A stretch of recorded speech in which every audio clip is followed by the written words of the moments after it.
All right, 6:02 in the Rose City. Time for Dirt and Sprague on Portland Sports Leader 105.1 The Fan and the Fan Sports Network. Good morning. Hello. Hit me with that camel. Yep, happy hump day, everybody. Hello. You awake over there, Swigar? We were up late last night. We were up late. Woo. Woo. Good Peacock game. Yeah. 10:24 end time of that game because I hung on for every second of it. Woof. Late one, buddy. Yeah. Late one. When did it tip? Like 8:12? About 8:11. Yeah. At least that's what my clock said. So maybe 8:11, 8:12, whatever. Yeah, I got home just before 8 from the ballpark run through. Oh, how'd it go? It's gonna be fun. Really? Everything went okay? Yeah. I mean, for me. Yeah. I have the easiest part. They just had to check, okay, sound levels, but I got a big new, real microphone, boom mic, great new sound system and the whole thing. Well, I think I asked this on behalf of every listener out there. Did indeed. Some high school kid's going to get the full swag treatment tonight. No. Well, we didn't want to scare them too much. I mean, Why? there was really just parents. Do you know how many kids are never going to have the full swag experience? They looked a little confused as to what we were doing, quite frankly. Were you just randomly saying things that didn't relate No. to the I mean, game? we were doing it, and but we were practicing announcements like reads that didn't have anything to do with anything. It was hops reads. Okay. They just wanted to see how it was mostly to check levels and sounds, get the video board working in concert with other things. Now, is that that's the first official baseball game played yesterday? I don't know. There might have been one earlier. I think they had a game out there earlier. Whoever was that team, I would have stolen something from the ballpark. So as a player. Well, I don't know. There's not a lot out and around. There's still a lot of the finishing things to get done. There are crews working, overtime to get everything done here. So you got done about the time the game was tipping off. So I got home, just before 8 o'clock. Okay, perfect. So as soon as you got home, I got home, turn the TV on. There it is. Flip that on. Yeah. Flip the Dodger game on the second screen. Yeah. That's the good thing about my baseball team is they're East Coast, so they're done by 7 o'clock at the latest most nights, which is great for me. So, yeah. But, so realized last night, it was raining in Southern California? Well, it's been raining a lot in Southern California. Yeah. I will say this. I am going to pay for this at about 11:45, 12:15. Yeah, do you have the capacity if your girls are in school, assuming they're not home for whatever reason, because then obviously you've got to feed them or tend to them or whatever they need. Yeah. But assuming they're in school, do you have the ability when you get home and you need a nap at noon? Can you nod off for an hour and a half? If I don't have any other obligations on the agenda, I nap every day if I can. I'm a big believer in naps. Now, I'm a little different. I don't nap for, you said, an hour to an hour and a half. Yeah. That's playing with fire, Scarecrow. Like, for me, I will nap for about 25 minutes. See, I can't do that. I can fall asleep. I would love to be able to. Anywhere. Terry Porter was the master at that. Yeah, me and Terry Porter. We would be there in an airport. Simpatico. Your flight is delayed for 30 minutes. Boom, he just conk out right there. If I got off and the then mic the minute 10, it was time to go, up, here we go. I got off the show. We have our couch over there, the yellow couch. Yeah. If I sat down, I would be asleep within a minute and a half. See, it takes me forever. And then I can wake up 20 minutes later, and I can feel like I slept for 3 hours. Yeah. And so I'm just lucky to have that. And so I pretty much every day, I block out at some portion of the day, depending on the schedule. I will half hour. Yeah, about half hour of sit down, set the alarm, boom, lay down. True power nap. Yeah. Out 100%. Jealous as hell. Yeah, it's great. I love it. Because it takes me forever to sort of nod off. And then if I do actually fall asleep, I'm out for an hour to 2 hours. Now, this is a day where staying up last night, because I didn't really fall asleep until almost probably 11. Yeah. Because I was riding the high of a blazer wind. Look at that. You poo-pooed that yesterday. I can't believe you were poo-pooing. No. Me and Tiago. Unbelievable. Me and Tiago were simpatico right there. Yeah. This is the most important game, not only of this season, but of the last 5 seasons. Of 5 seasons. Biggest game since 2021 for them. They've literally had nothing to play for. And they played for like 5 years. it. And they played like it, and we'll get to that today. But I fell asleep at almost 11. This is a day that I'm probably going to have to get a coffee going by about 3:30. Oh, there you go. Because I can drink a coffee at 5 p.m. and have me energized and then still go to bed by 9 o'clock. No, if I get caffeine going late, I'm never getting to sleep. Dirt has the same thing. Dirt cannot drink a coffee or a caffeine-based drink past like 1 o'clock. He won't be able to go to sleep. I can do one, like I could go get a Coke Zero at like 2 or 3. Why would you get a Coke Zero when you could get a Diet Coke? Diet Coke is a galaxy better than Coke Zero. Oh, no, Coke Zero is wonderful. Well, plus the sweetener's not going to kill you as fast. Oh, get out of here. Everything is going to kill you. Get out of here with it's going to kill you. One Diet Coke is not going to kill you. Get out of here with that. You were scared about aspartame? Is that what we're scared of? Yeah. Killing lab rats. My wife has the same problem. Like, I've seen her have a coffee at like 2:30 because she's dragging a little bit, and it'll be like 9:50, almost 10, and her light's awake. I'm like, "You're not going to bed?" She's like, "I can't sleep. I'm not tired at all." I'm like, "Damn, dude, that coffee was a long time ago." I feel bad for people who can't power nap and people that can't drink caffeine drinks past I wish like I 3 could just p.m. do a power nap and just have my little nest or whatever it is conducive. Have you ever tried? Yeah. Oh, trust me, I wish I could just conk out. You just struggle falling asleep or the wake up Really part? struggle falling asleep. Oh, yeah. I don't know. Maybe it's just the way my childhood was or something. My mom was always kind of on the move, and so I would just eventually get tired of going and going and going, and so like I'd fall asleep on buses, in the car ride, every single time. Didn't matter.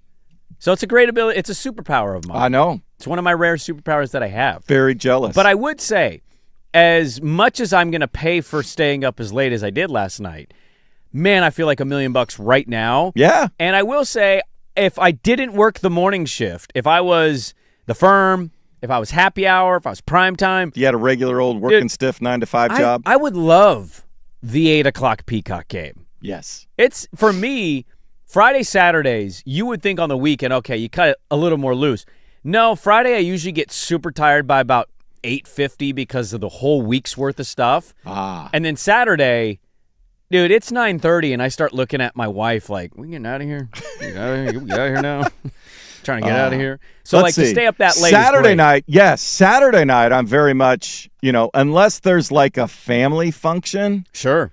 I'm either going to something, a sporting event or a performance or something, if we're going to see a play or something, the wife's got cooking. Right. Or we're with friends, but usually at somebody's house. We got a family birthday party coming up this weekend that was delayed from whatever. Friday night's my night for like, let's go out, let's tear it up. So you push through on Friday night. Yeah, there's a little energy that comes to you Friday. Weekend's here, and I'm going to wake up at 3 a.m. or whatever it is. Yeah. Alarm's not going off tomorrow morning. You're going to need that on the boys' trip. Oh, yeah. Which I don't think you're going to need it, but you're going to have it naturally because of how exciting it is. Oh, yeah. Yeah, I don't have that. Friday just ends up kicking my ass by about 7:30, 8 o'clock. Maybe it's just from Monday, Tuesday, et cetera. Every once in a while, I'm totally wiped out on a Friday. It's like I'm just going home. I might be asleep on the couch by the time wife gets home. But most of the time, it's like, if I want to do something, let's go Friday. Well, we had a listener. I didn't get to it because we had the mail sack yesterday, but one listener had a mail sack question, and it was like, he framed it as, my wife has cancer. And I went, there's a pick-me-up. Oh, no. He ended up explaining that everything's eating better, which is great to hear. But he said the question was basically, do you ever use any excuse to get out of doing stuff? To which I would say, yeah, I don't have anybody dealing with cancer, fortunately, in my life. My out always will be, I woke up at 3:55. I'm tired. We're leaving. Or I have work tomorrow. Like I had my sister-in-law and brother-in-law came back from Cabo yesterday. and they text my wife, "Could you pick us up at the airport at 8?" My wife doesn't like to drive, period. Yeah. She definitely don't want to drive at night, and she couldn't go with me if I went to pick them up because there's 5 of them. And I'm like, no, I'm not going to be at the airport at 8 o'clock at night, get home by almost, you know what I mean? And plus the Blazer game was going to happen. So I was like, nah, there's not a chance. So I use work a lot to get out of going to places I don't want to go to. It's just like, I'm tired. I got work tomorrow. Can't Most do people, this. it's the kids. Yeah, we've had that before, but my kids are kind of older now. Yeah, that's true. So my kids don't even need to go anymore. My oldest can stay home and watch the youngest. Yeah, I don't lean on fake stuff too much. I try not to make up fake stuff. Yeah. Like, I guess in a way you could say that this job, using it as an out to not go to do something, is a little fake, but also it's kind of not. Because there's a chance by 7 o'clock I'm tired. Yeah. I'm ready to just unwind, relax, mellow out. So this gig in itself is my kind of out of doing anything. Kids, too old, can't use them anymore. Yeah, the little kids. Yeah. That's always up. Oh, yeah. But Dirt's using that one all the time. Dirt was using it before he was born. What are you talking about? Are you kidding me? When his wife was pregnant, kidding me. I got to go take care of the wife. Is he born yet? No, soon though, any minute, Isn't she 3 months? I know they're talking about, might be early. You never know. Morning sickness, room spinning a little bit. I got to go. Well, we have a lot to get to today. We have a busy little show. Yeah. We actually had some news break overnight. I woke up to an article. Oh. And so we're going to have to talk about this one because we've got the Rip City Rising officially announced yesterday after the show. Everything came out literally at like 10 a.m. yesterday. Bad timing. But good timing for today's program. So we'll get to that. We have 3 guests today. Scott Ritchie. Yeah, covers the Fighting Illini. Fighting Illini. So we're trying to do like Final Four previews of all 4 teams. Did UConn yesterday with Don Mamore. We got Scott Ritchie. We've got a response from Michigan's play-by-play guy. He's just waiting to figure out his schedule. So Thursday or Friday. Trying for Arizona guy, but if that doesn't work, we'll pivot to a writer. Yep. And if that doesn't happen, I don't know what to tell you. Arizona people might be so high on their own supply we can't get them. So Scott Ritchie at 7:30. We got Mike Lefko, Mariners pre-post game at 8:30 today. Are M's fans already gripping? I don't think. Well, they might be gripping, but they might have celebrated yesterday because the other story that it came out around 9. I want to say is when I saw it, but I didn't process it during the show. Yeah, I dropped it into an update or two, but I wanted to read about it a little bit or at least understand more. And so they signed a prospect who's never had an at bat to a $100 million contract. Yeah. So I want to talk to Mike Lefko about that. That's our good friend that does Mariner pre and post. He'll join us at 8:30, and then at 9 a.m., the homie, Mike Richmond, Locked On Blazers. They got a huge win yesterday. Yeah, he better not rain on my parade. I don't think he'll rain on your parade. And then also the Dundon stuff. I just want to get his feel. I have talked to a few media members in our market throughout this whole journey. I've texted them, tried to read the room. I'm getting a real I don't feel amazed by it, but the guy clearly has an MO of we're just going to win. And ultimately, for all the concerns media raises about this, that, right, don't cut radio or, be careful, this doesn't have spending power, I think ultimately it just boils down to this. Did you win games? Mm-hmm. If you did, fans will put up with a lot. Whatever. And so Dundon, I think, is going to ruffle a lot of feathers here, or he kind of has. But if he comes in here, he's already 1-0. He is. And if he continues to win and they go to the playoffs and become a real kind of contender in a couple years, because I don't think it's possible next year, if that happens, I think people would just overlook a lot of things that may be changing with the new ownership group. Certainly did. It's going to be real interesting that this Jailblazers the doc comes out April 14th because that's what happened. Trader Bob came in, put together this odd team of massively talented dudes with all sorts of personalities. Yeah. And boy, you were riding high, but the minute it started going south. Well, new owner syndrome's a real thing in the NBA. Guys will come in after buying teams because they're spending billions on it, and they will want to shake it up and make a move that, sets waves. Yeah. And Dundon is certainly a guy that would rather be talked about than not be talked about. Well, you don't spend all that money and then want to be patient. And sit back and wait. Yeah, so a lot to get to today. Let's do this. We'll get to the Blazers at 6:45. Okay. We'll start on the Blazers at 6:45 because I want to talk about the game last night. Yeah. A couple of things I noticed, some things I was impressed with. So we'll talk about that because Swag was poo-pooing it yesterday if you listened to yesterday's program. And so we'll get to that starting at 6:45. I want to start with the Final Four thing. We'll ease into the show a little bit. There are 2 teams playing this weekend. One of those 2 teams could be suffering massive heartbreak twice if they lose. Twice. We'll start there. Dirt and Sprague, good to be with you on this Wednesday. We get it going on 105.1 The Fan.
All right, welcome back in.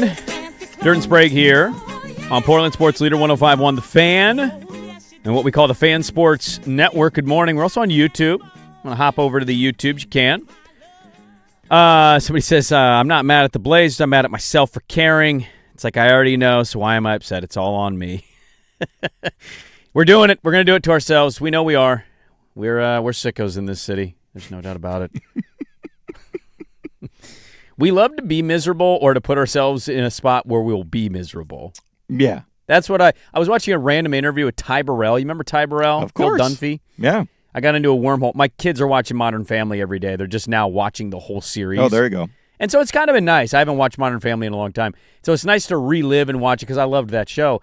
And I watched an interview with Ty Burrell that he did on Stephen Colbert like 7 years ago. And he's like, what are Oregonians like? And he's, well, Oregonians. And I'm like, this is where I would step in and go, we love to do things that will set ourselves up to be heartbroken or frustrated. That is something I would definitely say about Oregonians. Yes. We'll get to the Blazers. I promise. We will. We have a Final Four this weekend.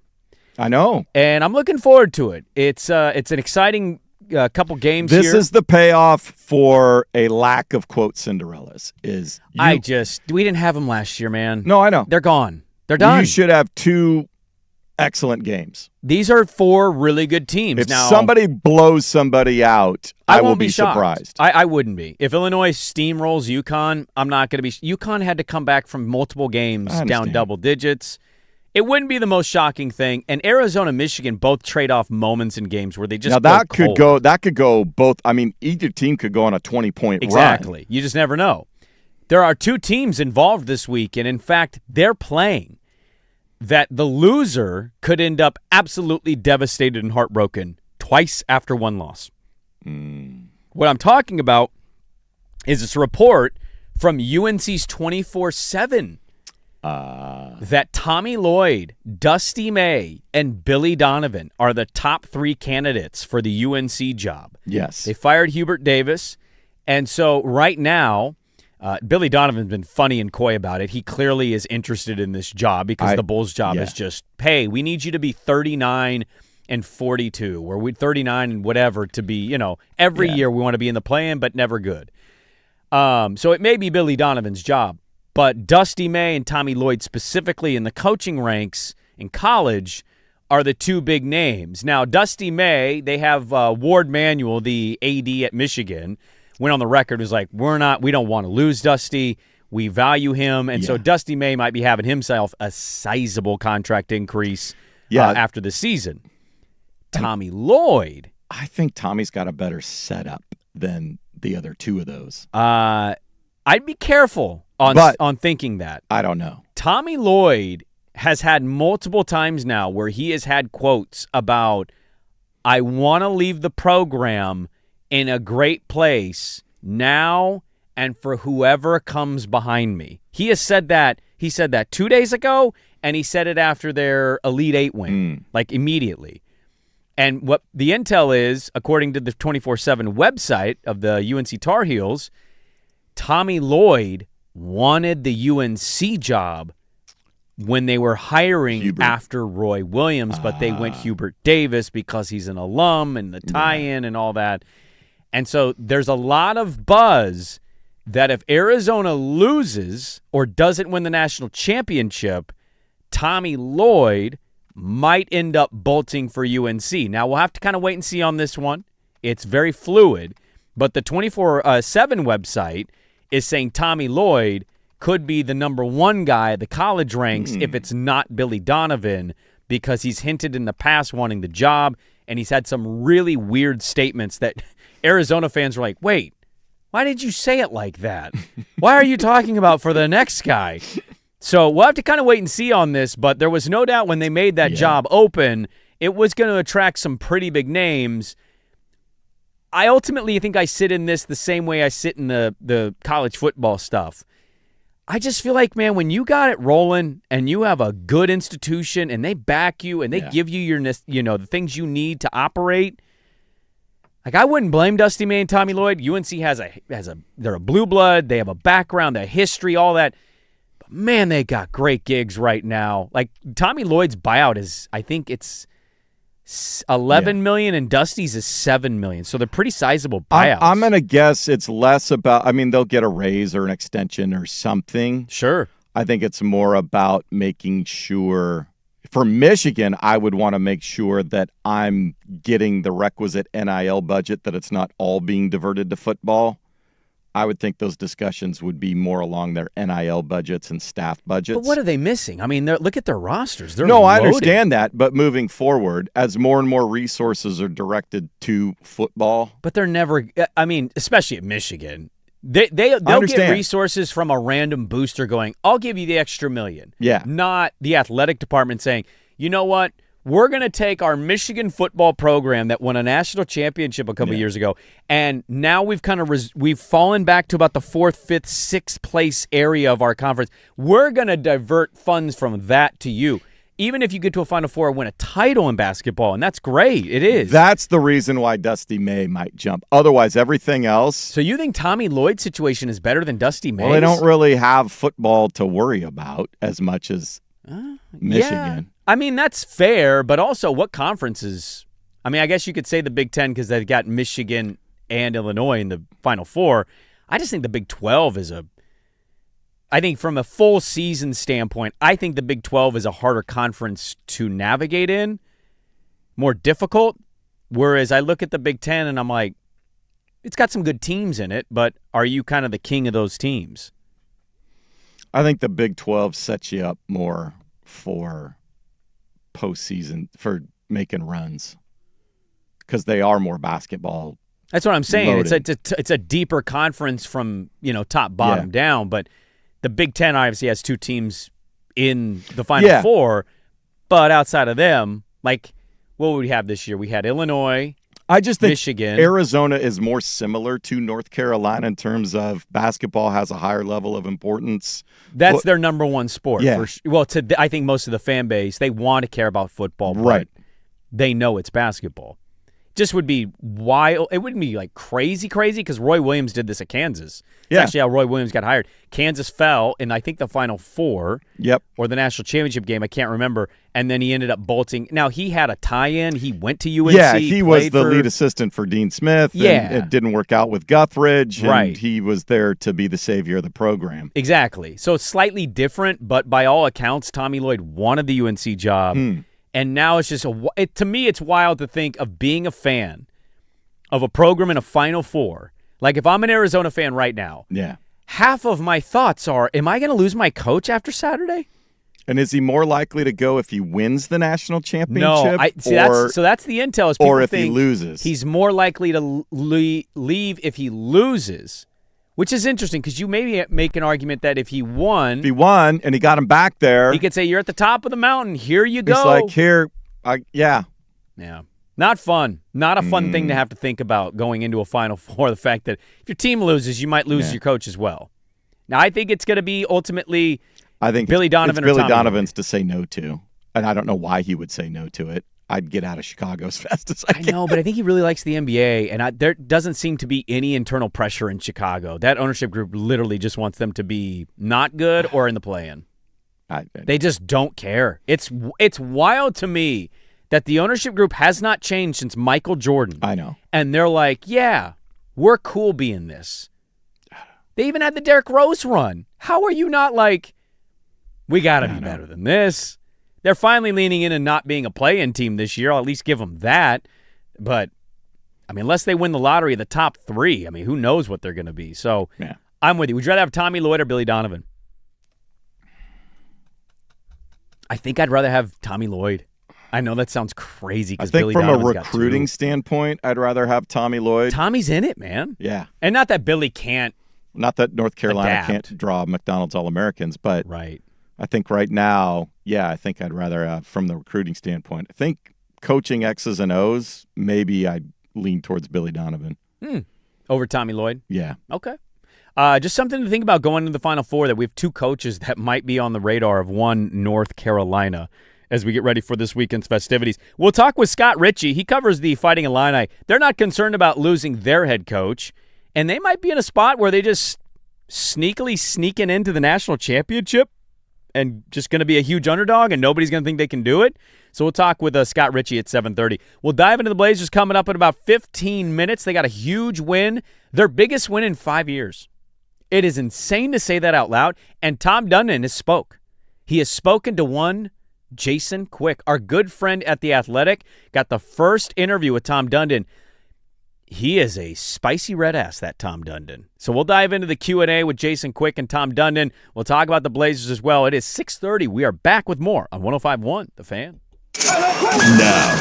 Now, from the George McCoy and Warren Allen Sports Desk, a Sports Center update on the Fan Sports Network, 105.1 FM and 1080 AM. First on The Fan, Drew Holiday showing his playoff experience, leading the Blazers to a 114-104 win on the road over the Clippers. They pull within a half game of L.A. for the 8th spot in the Western Conference. Holiday, 30 points. He hit 7 threes. Denny Avdia had 28 points, 11 boards, and 8 assists.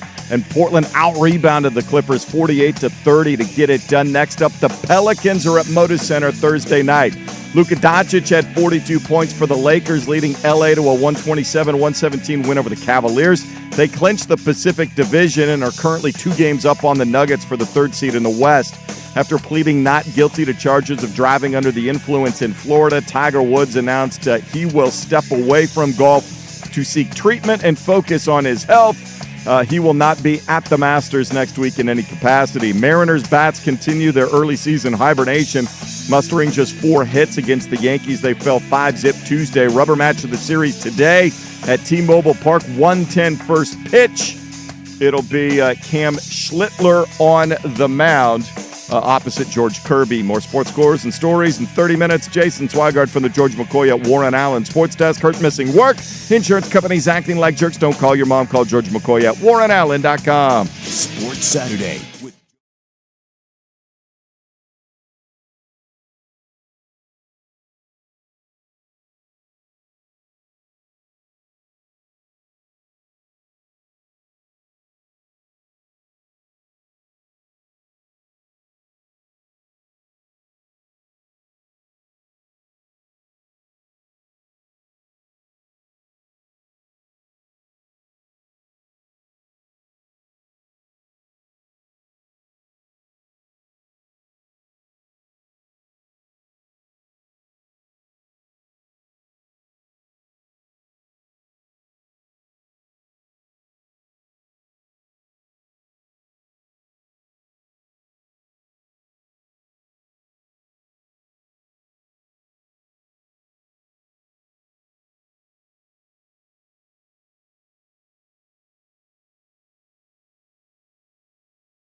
Dive into the Blazers' big win last night in their fight.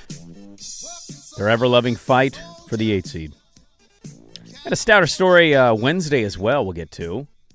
Happy 1st of April, everybody.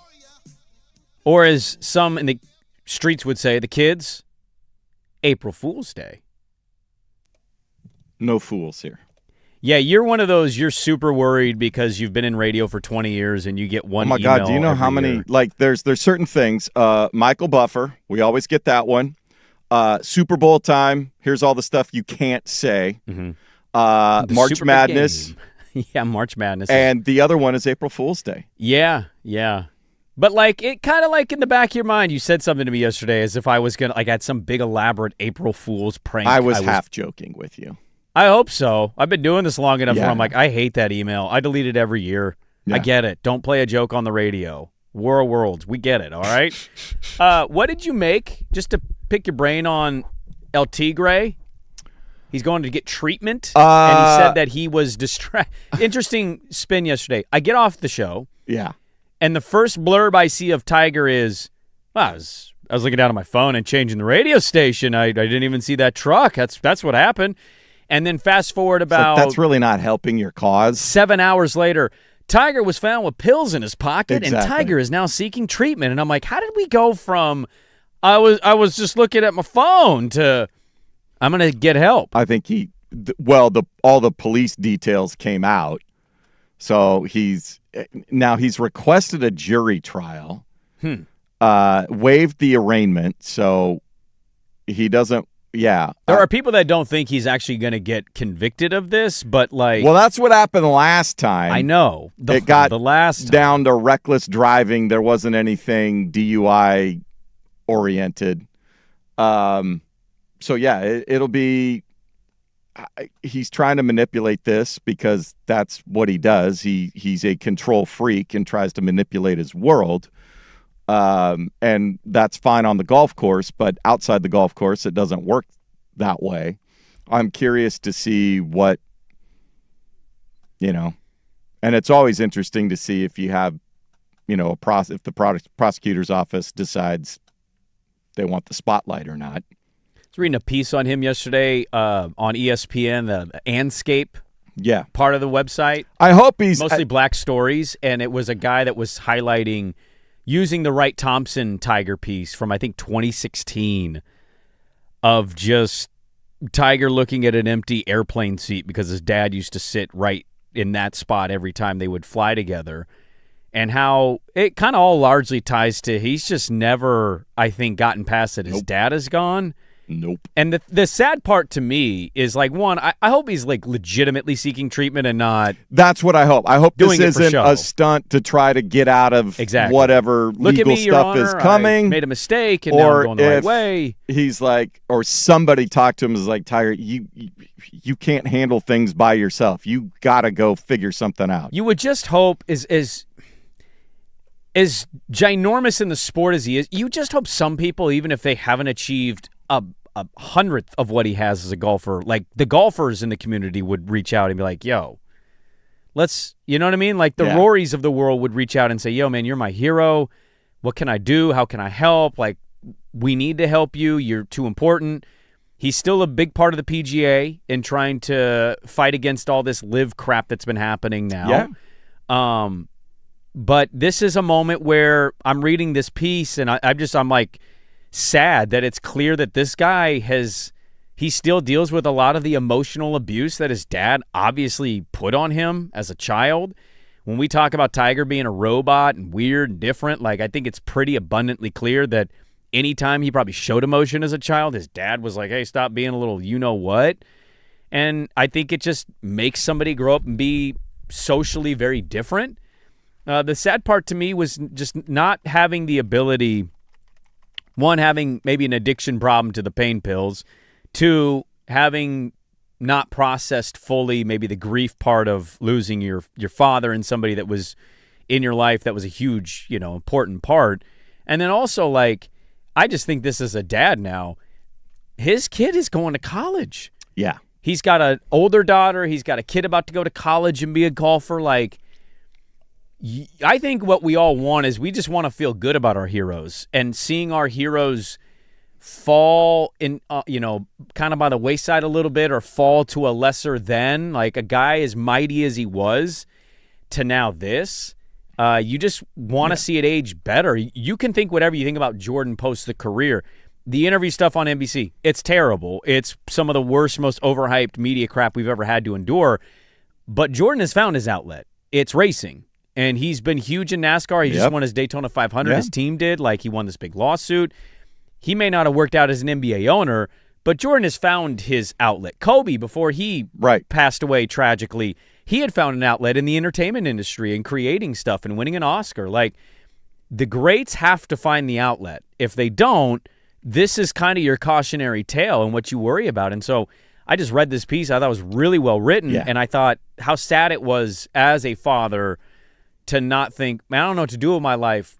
You literally have a miniature version of yourself going through an experience. And he has a path to be, if he wants, the CEO or the commissioner of the PGA Tour. 100%. And he can reshape that thing for generations to come. Jack Nicklaus got into course design. Business, course design. And the golf business of it. Design was really his big thing with his company and stuff. And Arnie had a line, but he was kind of a golf ambassador and just didn't seem to really like, at least publicly. I don't think he ever missed it. They found a way to, find a way to still play into their 60s and, be competitive when they wanted to be. But I think the Tiger Golf League, I can make an argument.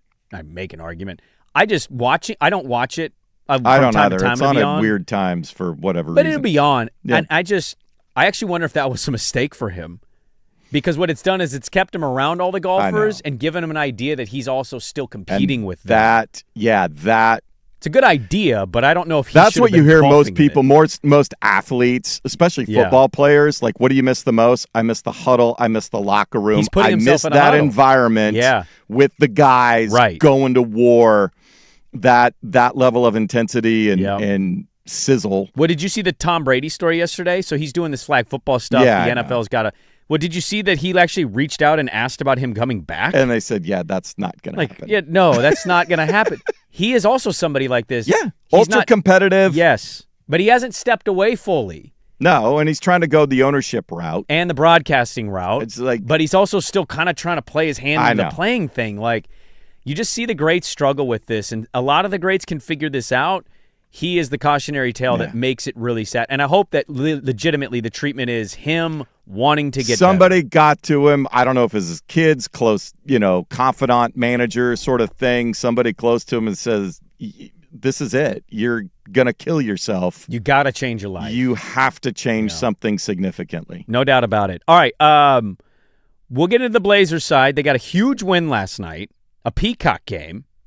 We had that kind of performance. And there's actually a lot of Blazers that we could shout out about it. And then Tom Dundon has spoken. He has spoken to one Jason Quick of The Athletic. He did his first interview, Q&A. And it might come off as pretty spicy. Some people might love it. Other people might be a little like, oh, I don't know about this guy. So we'll dive into the Tom Dundon stuff at the top of the hour. We're back with the Blazers' big road victory, their biggest win in 5 years. We'll talk about that coming up next on 105.1 The Fan.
Hey, how about this, man? You poo-pooed this yesterday. How dare you? We got a Blazer winning song, a Kevin Do. Let him belt it out for you guys this morning. Turn it up, Swagger. Let's go. Come on. Oh, yeah.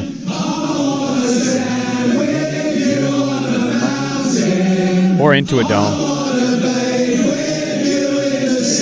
L.A., baby. Suck it, Palmer. There you go. Tom Dunnan is now 1-0. 1-0. Here we go. What a game last night, huh? Stayed up late. Peacock game. All right, good first quarter. Can we be honest here? Okay, we're going to get into the win. Did anybody else see the first quarter go, man, good first quarter? Ain't going to last. Because I certainly did. And then the second quarter, they played even better. They went Third small quarter, ball. Yeah, they went small ball. So Klingon was matching up with Lopez, but when Lopez came out, Klingon went out. Yeah. Klingon did not have not a great Klingon game night. But, other guys picked up the But, slack. yeah, there were some interesting lineups. Tiago, he had a defensive first mentality. There was a time there, I think, Thibault, City Sissoko, Scoot, Denny, and Drew Holiday were the five on the floor. Well, and they were just switching everything, deciding if they wanted to trap Kawhi if he got the ball in certain situations. It kind of felt like anybody but Kawhi beat us game, and nobody on the Clippers could. I mean, Mathurin But Tiago struggled. came up with a specific game plan for a specific opponent in a game that... Stop giving Tiago Splitter credit. He's not a good coach. That's what the internet tells me, at least. I don't know. This is like I don't know. I've said this before. It's like I don't know if Tiago, just the circumstances of this weird year, you can evaluate him. But this was a game. As like they all said it. He said it. It's like this is a game we got to have. This is the most important game of the season. If we think we are making steps and moving forward, prove it. And they did.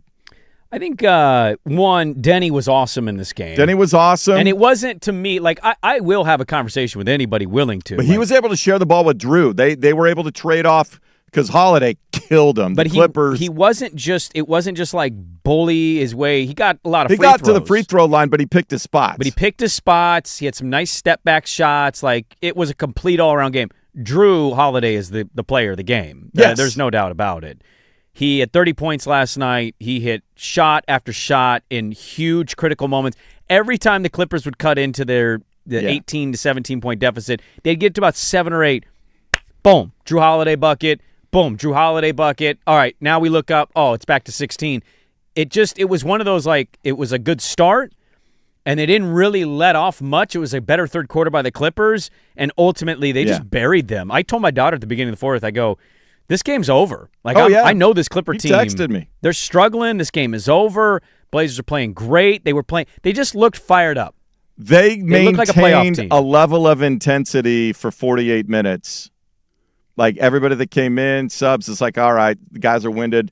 They were relentless on the boards. I thought their board attack. Now I think their second chance points. I can't find it, but they finished with like 30. Didn't they? I got the official box score up. I think they finished with second chance points. Where are you? Thought they had 30 second chance points. 32. 32 to 14. They outscored the Clips there. That's the game. Like that right there is the story. 48 to 30 advantage on the glass. 18 offensive rebounds. Yeah, that was the other thing is the Clippers really struggled on the glass, and I'm going to give a shout out because Denny was awesome. Drew was probably his best game of the year.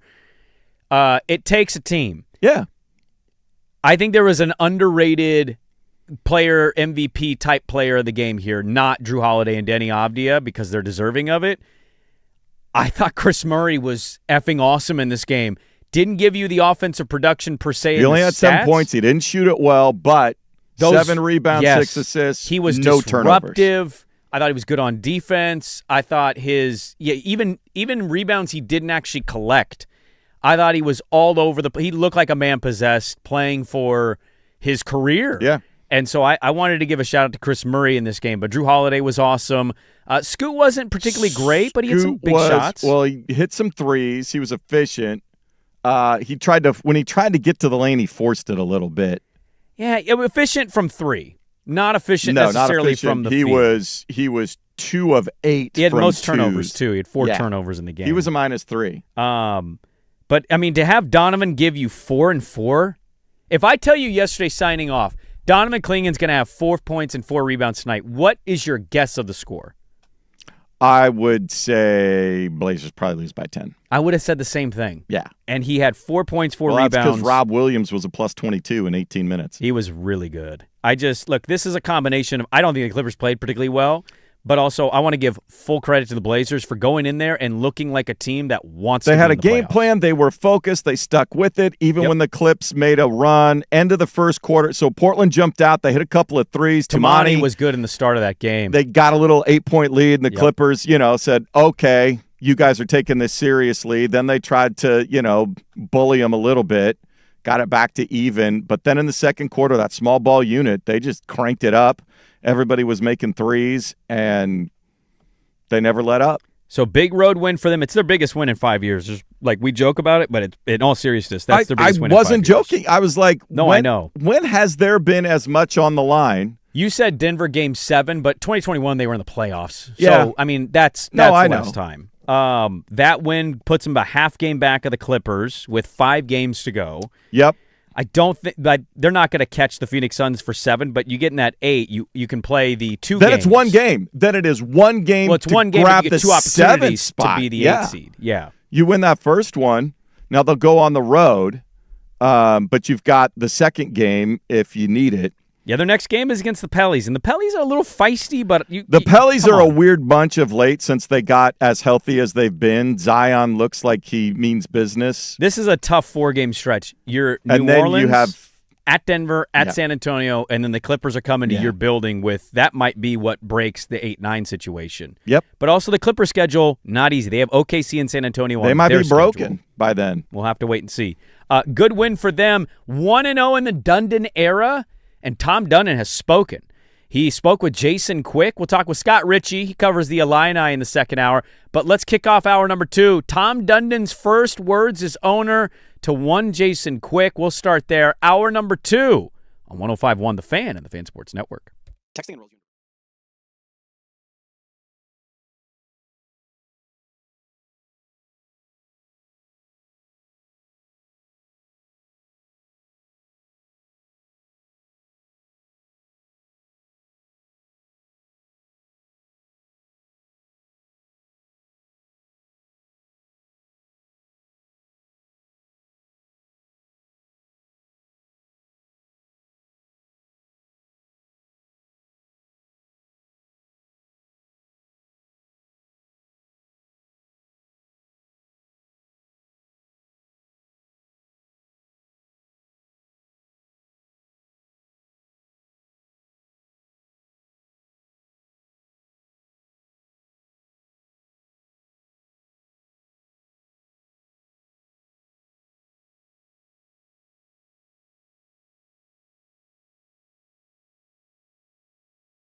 Now, from the George McCoy at Warren Allen Sports Desk, a Sports Center update on the Fan Sports Network, 105.1 FM and 1080 AM. First on the Fan, Blazer head coach Tiago Splitter called it the most important game of the season, and the Blazers took that to heart, beating the Clippers on the road 114-104. Drew Holiday, 30 points. He made 7 threes. Denny Avdia, 28 points, 11 boards, 8 assists, and Portland out-rebounded the Clippers 48-30 to get it done. They are now a half game behind LA for the 8th spot in the Western Conference, hosting the Pelicans Thursday at Moda Center. Luka Doncic finished the month of March with a 42-point performance against the Cavaliers. He scored 600 points in the month. LA gets a 127-117 win over Cleveland to seize control of the 3rd seed in the West. They got a 2-game lead on the Nuggets. Mariner Bats continue their early season hibernation. They were only able to muster 4 hits against the New York Yankees. They get shut out 5-0. Rubber match of the series this afternoon, the Businessman Special from T-Mobile Park, 1:10 first pitch. Cam Schlittler, George Kirby, your scheduled starters. More sports scores and stories in 30 minutes. Jason Swigard from the George McCoy at Warren Allen Sports Desk. Hurt missing work. Insurance companies acting like jerks. Don't call your mom. Call George McCoy at warrenallen.com. The home of the firm of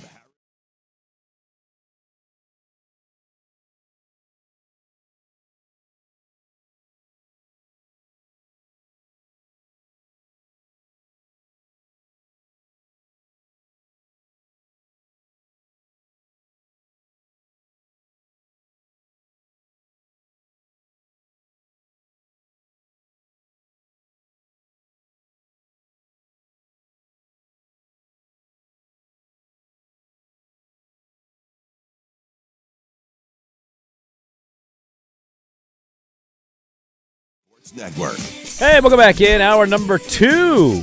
Dirt and Sprague here on a delightful little Wednesday morning. Good morning. How we doing, Portland? How we feeling out there? Thanks to everybody hanging out here. Dirt and Sprague on 105.1 The Fan Sports Network, which includes 1080 AM. Met a listener, and they were like, I know you guys made a switch to an FM, but I'm old school. You can't quit us. Keeping it on the AM dial. The AM dial. If you can't catch us on the FM or the AM, we understand. But we have an Odyssey app, so there are no excuses there. Good morning on the Odyssey app. We are about a minute delayed. Okay. That's the trippy thing is, listen, I sometimes will transition from the radio. Yeah, sometimes I'll do that. I'm checking to make sure whatever I was supposed to have scheduled. Usually it's for 910, our sister station. The funny thing is going from the car to the house, if I want to listen to something happening on The Firm, Happy Hour, Prime Time, I go from the car to the app, and the app takes me, and I'm like, I heard this already. Yeah. But the app is great, and it helps you listen if you can't catch it on the radio or YouTube, youtube.com/1051 The Fan. Good morning on all Fan Network platforms. It's great to have everybody with us today. Beautiful little hump day. We'll talk with Scott Ritchie. He covers the Fighting Illini for the News Gazette, and looking forward to talking to him about Illinois and their matchup this weekend against UConn. Them and UConn both huge underdogs to win the title compared to Arizona and Michigan, and how he feels about that matchup going in against Dan Hurley's crazy ass, and then also if they can win, what we would think about their matchup either against Arizona or Michigan. But we will start the second hour. So yesterday we had the Rip City Rising Ownership Group, and they announced their big arrival yesterday right at like 10 a.m., 10:05. We got the news. The press conference is going to be tomorrow. Coincidentally, Monday, I reached out to our good friend Joe Freeman, and Joe Freeman was going to hop on Tuesday's program, but then he had a field trip, so he's going to be on Thursday at 9, the day of the press conference. We'll have Joe Freeman. That'll be great. Yeah, the press conference is in the afternoon. About 3 p.m., I think. Yeah. And I think I heard Isaac and Suk say they're going to carry it live, so it's going to be a weird start to prime time, not the normal. They'll come in, and those things hardly ever start on time, so hopefully they'll be able to say hi, and 3:05 we'll get introductions and all that stuff. It'd be funny, though, if like Dundon was like super punctual and it's like 3:01 and he's like talking like, "Hello, I'm Tom Dundon. I'm here to kick ass." I'm curious who the MC will be, if it'll be, one of the media guys, if it's Clabro, if it's who's the person up there introducing I think if everybody? anybody, it might be if you're doing like MC stuff. I can see Brooke doing it. Brooke doing it, yeah. I mean, she's done that stuff before. Yep. So Dundon and the new ownership group with Joe Cronin and Dwayne. Yeah, I want to say Haskins. Hankins. I know it's Hankins, but I wanted to say Haskins there. That's the former Ohio State quarterback, isn't it? Dwayne Haskins? Yeah. R.I.P. But they'll be up there as well, which I think is actually a kind of a signal of support. I don't think he's going to come in and I've always had this opinion. I don't think he's going to come in and fire everybody right off the bat. He's 1-0. There's no point at this point in the season. I think he is going to allow the whole next season to play out, to really evaluate the league, understand it, get to talk to other owners, other teams, evaluate his situation, and if they're not where he feels, that's when I think he would make a move. So I think everything there is going to kind of stay the same. We'll just have to see if it's going to be Tiago or a different coach. But the Rip City Rising Group, as my computer is now frozen, so that's great timing in the middle of the segment. The Rip City Rising Group basically sent out a statement yesterday that we are here and we're here to win and we value Portland, all that.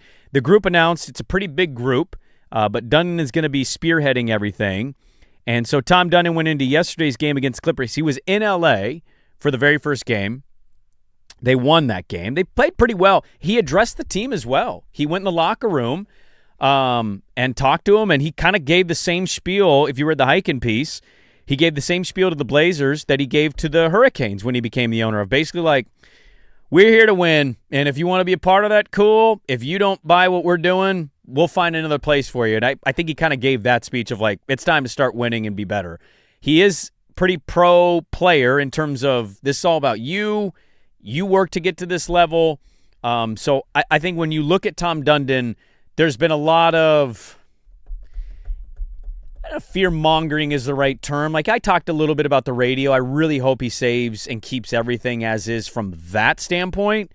There is no doubt that dude is going to shake things up in a ruffle feathers way with the fan base and I think with some within the organization in different ways. If he is to spend, though, it's evident from his Carolina experience so far to what I think he has talked about in this quick piece. The spending is going to be happening on the roster basketball operations side. He doesn't have the most money. He is not the richest owner, but I think if he's to spend where he's spending, it's the areas he thinks is going to matter the most, and that's winning. So Jason Quick yesterday was in L.A., and he ended up catching up with old New Blazer owner Tom Dundon, who is now undefeated as an owner. Just retire now, call it good, say you never lost a game as an owner. And he gave these quotes. I'll just kind of go through this. If you have not read it, I highly advise you to go read it. Quick has a couple great pieces out there on The Athletic. And so I just kind of want to go through some of the quotes that he ended up getting from Tom Dundon. Quote, right now, where we are isn't where I think we can be, is what he told Jason Quick. Quick basically summed up some of their conversation in Q&A and said, asked what the message with the team was, and he basically said what I said, that he said, this is about you guys. You fought this hard to get to this level, this league, and whatever you're going to need, we're going to try to provide and give you guys, and we'll just kind of see how this goes, but also said this is about winning as well. This is what the business is about. So wants the guys to know that it's really going to be important for them as an organization now that he is at the ownership group, that you need to win. That's the priority number one. He basically was asked how he is able to turn things around. Like, he's so confident in his ability to be able to do this. And he said, I don't know how to explain it because it just is. Like, I can't accept it any other way, For me, it's not a choice. It's like, whatever we're doing, we're trying to do better, and you just keep going and going. I'm just obsessed with trying to find a way to get better. I can't handle losing. I can't handle thinking something could be done better. And if you get all the players and the coaches and the staff, everybody thinking that way, you should get better. So we already knew the guy was going to care about winning. His priorities in Carolina, his history in Carolina have shown us this.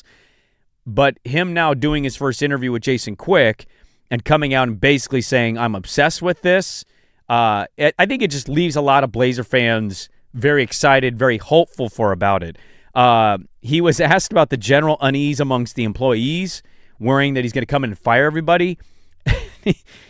Dude, he doesn't really hold back in this interview. There's some good quotes in here. He says, I mean, everybody who's not thinking like that every day, like regardless if there's an ownership, if you don't wake up fighting for your job, fighting for your spot, then that mindset is probably not very good anyway. I want people thinking about the future and not worrying about what I'm going to do. They need to worry about what they're going to do. If you're good, you'll be here. If you're not, see you later. That's what I'm getting from that quote. Asked about high-profile decisions in regards to Tiago Splitter, the interim coach, who I think has done a pretty good job. I know Blazer fans are not always happy with Tiago Splitter, but I think given the circumstance, and then general manager Joe Cronin, how he will come to those decisions, he said, I don't know. I need to acquire information. It would be hard for me to have an opinion about anything other than the level of intensity that I want. I have expectations that are higher than most people are used to, and so I think that's where I'm starting. Is getting through to everybody what I like, what my expectations are, and then you got to see if people can match that, and that'll tell you more than just me guessing who can or can't. And that's where I think the one-year evaluation, I don't know about Splitter, but that's where I think the one-year evaluation on the basketball ops, the business side, and I could be way wrong. He could come in and we get to June and see you later. We didn't make the playoffs or we got swept in the first round and look at the 5-year run now. What is it? From a win-loss standpoint, it's not great. Okay, we're going to go a different direction. I just think he's going to sit for a year, see how it's going. I feel like he also is aware that, he's his level, his learning curve on the NBA is steep right now, and he needs to. I think he's kind of acknowledging He's that, acknowledging right? that. I think what he'll find is it's harder to turn an NBA roster over than an NHL roster. You can't do it as quickly, certainly in a market like Portland. You can if you're an owner who really wants something to change and change drastically, and you do what? You trade. Yeah. The Minnesota guys, they came in. What did they do? Huge trade, right? Phoenix, new Phoenix owner, what did he do? Huge trade. But trades are harder to pull off in the NBA than the NHL. They are, but for Portland with their assets, now I don't know who that is. If that's a Giannis level or that's somebody else, right? Like, I don't know who that is. But you see this in the NBA, man. This is kind of one of those age-old NBA things that I think if you're a big hoops fan, you see and you know. It's talked about all the time. The new owner syndrome of coming in and saying, no, we're going to win. And we're going to win, and I'm going to show you that we're going to win. This is what we're going to do. I just think it's something to be aware of. They have those assets. If they make the playoffs, right, their pick conveys to Chicago finally. You're kind of done with that. You have these Milwaukee assets. I think the offseason is going to be very interesting. And then this is where the interview gets, to me as a reader and a fan, very interesting. Some people are fearful you will move the team out of Portland. Can you offer assurances that you won't? Quote, we haven't spent any time on that. Dwayne Hankins and the team have spent all their time trying to figure out how to renovate Moda Center. Anything that people write or say, it's just made up because nobody has spent any time on that. I fully expect to get everything we're working on done. That's all we can really do is work on that. Quick asks, why won't you put any money into the arena? To which Dundon says, well, so the way the arena deal will work is we are going to commit to be here for a long term, 20 years, and that commitment's worth way more than anything else anybody's going to do. And so, ... Quick says, 20 years is pretty standard, though. And he says, I don't think so in terms of the market. He says, so you think 20 years is enough currency, so to speak? He says, 20 years? That's a lot. Quick says, historically, other owners have committed years and put in money. He responds, in Portland? To which Quick says, is there a message you want to deliver to fans? And Dundon says, I'm more like, we just got to do it. So you don't really have to tell stories. You should be able to notice the team improves and things get better. Hopefully we'll get people in and out of the arena faster. The food's better, the experience is better, and when you go, we win more, and you can see the difference in the product and how we play. I don't think I'm supposed to promise people this or that because I can't predict the future. I just know that the expectation should be high across the board. That is the Tom Dundon interview. Great job by Jason Quick, by the way. Got the first one, the one-on-one. Interesting. How do you take the Portland side of that? 20 years is my commitment. That's more money than I can. Why would I spend any money when I'm giving you 20 years commitment? That's currency right there. We'll see how that plays. I think we are. This is going to be a very interesting experience. It is. I'm excited for him in a lot of ways, so many ways. I think he is going to be a red ass who is obsessed and wants to win, and I think culture change is needed. Like, I heard one of our promos. You guys talked last week with the delightful Bill Orm last week, did you not? Yep, we did. And he's like, they're just nice over there. To which I would say this is maybe where I fundamentally disagree. I'm not there all the time. In fact, I don't go at all because my morning shift is it kills me. But I talk to enough fans and have fans in my life enough to say people don't really care how nice or not nice they are to the media per se. They just want to win. We just talked about that was their best win in 5 years. I know. That's a long time, dude. There's certain feathers that do need to be ruffled. I would agree. And so if they're as nice at the facility to the media as they are now versus when he's here, I have no clue. Yeah. I think these quotes tell me this guy is going to be an obsessed red ass who knows, how you are able to upcharge ticket prices and get people to not complain about it? You win. You know how you charge this or you get that or this, you know what I mean? This, that, and the other. You win. So, and I think right now the fan base, there's going to be a lot of people that maybe this rubs them the wrong way, but I think there's a lot of other fans, man. You cannot tell me that the best win for them in 5 seasons is a battle for the 8 seed play-in standings. Yeah. Like, I think Cronin has made some good moves, and I think Cronin has whiffed in other ways. But this ultimately boils down to what, Swag? What's this business? It's wins and losses, right? Yeah. It's what your record is. They haven't been good in 5 years. They've tanked. And now they're finally like, hey, we're a half game back of the 8. They're the 9th seed in the West. If the play-in didn't exist, they're not in the playoffs. So we'll see if they make the playoffs. The way they played last night certainly indicates a team that is capable. But he's gonna ruffle a lot of feathers, and it's gonna be a real interesting experience. I'm curious if people out there, if you're hearing these quotes about like, I'm not spending money, my currency is the commitment to the city. Does that make you feel good? Does that make you feel okay? Fan text line's 503-864-6326. A little bit more on this as we roll on hour number 2 on 105.1 The Fan.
Interview with Jason Quick, and he basically is like, why would I spend any money? I mean, I'm summing it up. My currency is that my commitment is here in Portland. So, look, we know that he's going to get money. That's already been, reported on and discussed. It still strikes me as somebody that's like, hey, you pony up a little more. There's that. I also think he's poured all of his available cash into buying I think that's the tough part, man. So that's another part. I look at it that way for me is like, well, I'm buying the team at over $4 billion. Right. I probably stretched myself a little bit. A little bit. I'd say a lot of it. Given the size of the ownership group tells you he's pretty stretched. And there's certainly costs that they're going to have to bear, Well, okay, so owning the thing. And this is the thing that I think gets misconstrued. Is like, it kind of feels like there's like two camps, right? It's the pro Jody Vulcan camp, and then there's the anybody but Jody Allen camp. And I just don't think that's the reality. I think the reality is there's something in between, in the middle, right? Like Burt Cold has basically been the pseudo owner since Paul passed away. I know Jody is the one that everybody celebrates and talks about, but like, come on, man. Burt Cold is here more than her. We know Burt Cold. He's been around it for a long time with Paul. Paul's gone. Okay, now it's Burt's opportunity. Burt Cold is on. Remember they said he was on like GM coach calls, and I'm like, why? Yeah, exactly. Now Dundon being the controlling owner, I get. Burt Cold, like, dude, you're a part of a like, what are you doing there? But for all the be careful what you wish for and the. It feels like there's kind of a natural, from the media people I've texted or talked with, it just feels like there's more of a natural, not doom and gloom, but a little bit of this like, I don't know, man, this is interesting, it's different. Like, yeah, it is going to be interesting and different. I don't know if I'm going to like all of it. Clearly the money part of this is going to be a huge part of this. Is he going to be super cheap? What's he going to be? Like when you look at the richest owners in the NBA, right? He's not going to be on the list. No. He's going to be one of the lower cash-strapped guys in the league. Third, yeah. So, yeah, there's going to be hard decisions. There's going to be things I don't think we agree with. Hell, RIP Paul Allen and the Vulcans are now moved on. He didn't hit at 100%. Now, he gave us some great years. I think overall, great owner. Gave us the Rose Garden. Like, there is far more good there than there was bad. But the bad, man, it would hurt, right? The Jailblazer era, firing like 3 straight general managers in 3 straight years. Like, there's been a lot of, what the heck, the Neil Olshey control stuff. Like, it wasn't like it was all roses. You're going to have your thorns here. But for a guy that is hyper obsessed with winning, I don't know about the funding part. That's going to be a whole other conversation. This certainly is obviously a guy that sounds like, hey, I need even more money than you're already promising me. Like, that's obviously, I think, what is involved here. He's going to be a red ass, I think, in many ways. I cannot wait to watch the press conference live tomorrow at 3. But this team, man, like, for all the money they have with the Vulcans, for all the, hey, they built a kitchen in the practice facility. By golly, that's great. There has to be a substantial universal agreement of, like, 5 years, your biggest game is the battle between 9 and 8. That's not the barometer here. That's not the bar, man. Like, that's where we're starting from. But like, that should be a point of, all right, this dude is going to piss us off. He's going to do things that we're like, there's kind of the cheaper guy. And I love that we call these guys cheap, by the way, $4 billion price tags. But we're going to have those moments. Nobody is refuting that. I don't know if it's going to go well. He may make the dumbest trade this summer because new owner syndrome. Maybe he also, because of what he's experienced in hockey, super forward-thinking, understands talent not there, or certain people in here not working out. We need to operate. When you operate on thin margins, you got to hit. Look at OKC. By the way, you want to talk about cheap owners. From a cash standpoint, Oklahoma City is one of the poorest. Clay Bennett might be selling his team if they repeat as champions. That's kind of the under-the-radar conversation, is Clay Bennett may cash out here. Selling a chunk of it. Whatever it be. But he's not super rich. Now, they also have the best general manager in the sport right now. Yes. But if you can get to a level where some of that stuff in your building is that, dude, you can operate on these margins. Well, I think he's going to force fans to this will be the difference between he's treating this like a sport, a competitive event where your success is in terms of winning, clearly, and everything else will follow. We have obviously over the years talked about the number of Blazer fans that want to go to the game, and it's simply the experience and it's entertainment. Yes. And so I think that line is going to be drawn more clearly in the sand of what are you paying for? Well, yeah. You want to talk about guys who are going to be asking that question out loud on a daily basis? I think it's going to be coming very, very quick and very, very stark. Do you think he's going to make huge sweeping changes as soon as the season's done, depending on what happens, or are you with me? You think he takes the season next year to evaluate and then go, all right, this is not good. This is year 6 or whatever it is, whatever their situation is, before he makes a move, if he makes a move? I think basketball-wise, and I got to go back and look at all the contract situations, I don't think there's a lot he can do with this particular roster this summer. Like you said, the biggest thing they'll have to do is on the trade market. Because if they do get into the playoffs, then they don't have a first-round draft pick. Mm-hmm. So at that point, and if he wants to win, then he's got to play. Obviously, we saw a healthy Drew Holiday is amazing. Like, you're going to have to play some of those dudes more than, the old developing talent, and somebody's going to get squeezed out. Well, they paid 2, Shaden. Denny's going to be up next year. Yeah.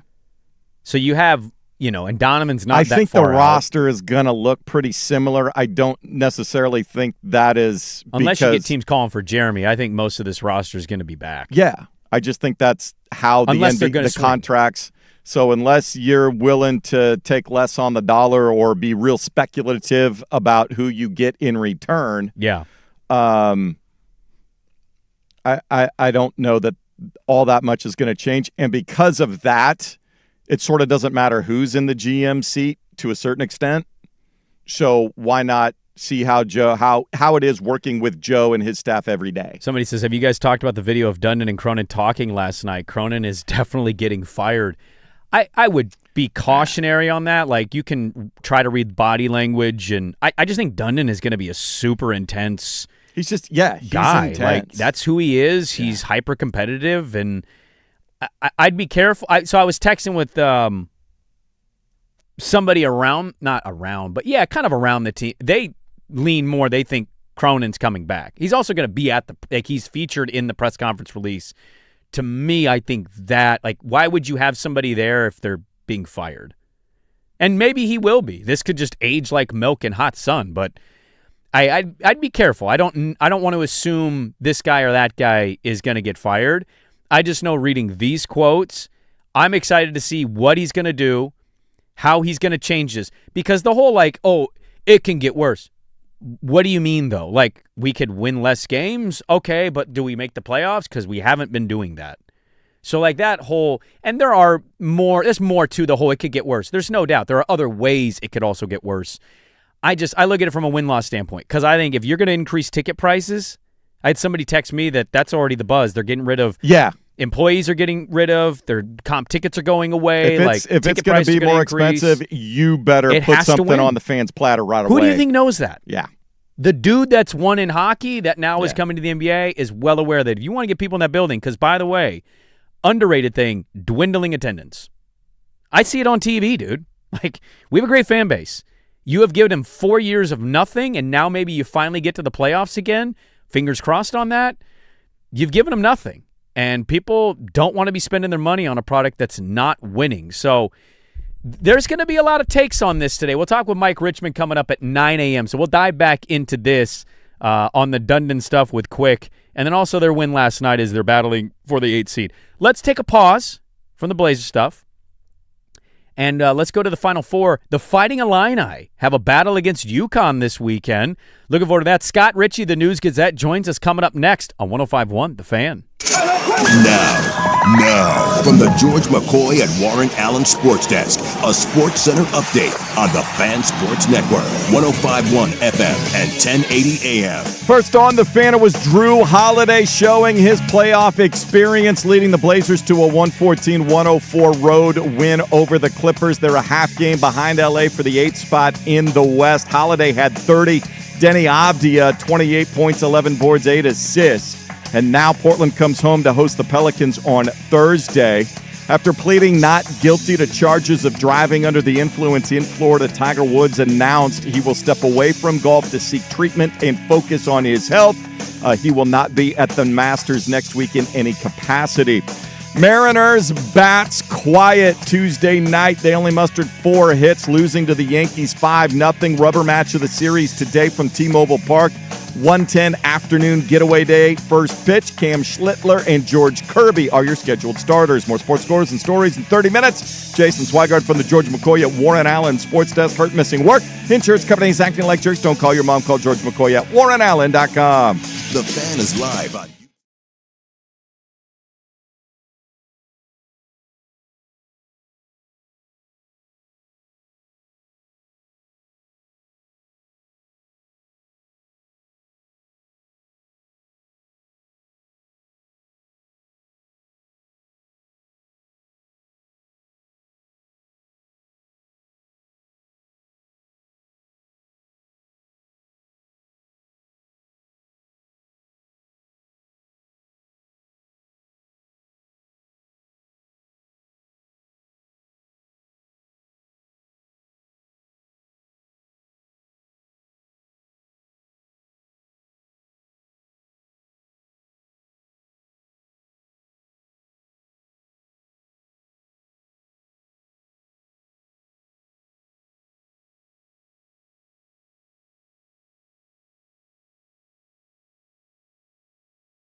World of Sports. Some stories can slip through the cracks. Now, before we do this, let's go over the ground rules. The Daily Ticker, where Dirt and Sprague hit the big stories you've heard about, and some you haven't. How'd you do that? Actually, I'm not even mad. It's amazing. The Daily Ticker with Dirt and Sprague on the Fan Sports Network, 105.1 FM and 1080 AM. We'll dive back into the Blazers, but we pause here. We got a Final Four this weekend, so we're trying to hit every team. Yesterday we talked with Dom Amore of covering the UConn Huskies, and they get ready to take on Illinois, so we thought let's talk to somebody covering Illinois. Scott Ritchie, our good friend of the News Gazette, he's got a lot of great stories up at the News Gazette website right now, as where you can find him on Twitter at Scott Ritchie, and he joins us. Thanks for hopping on with us. We know it's a very busy week for you, Scott, so we appreciate the time. Illinois, first Final Four since 2005. Walk us back through, because we weren't covering Illinois at the beginning of the season. The expectation for this team, was it Final Four, or we're a bit surprised by this? I think the expectation was to make a run like this. And Brad Underwood's expectation every year is to try and compete for a national championship. I mean, that's what is driving him at this stage of his career, in a program that can get there. It's just been a climb, and it's not easy. And, this team, though, heading into the season, just the collection of talent,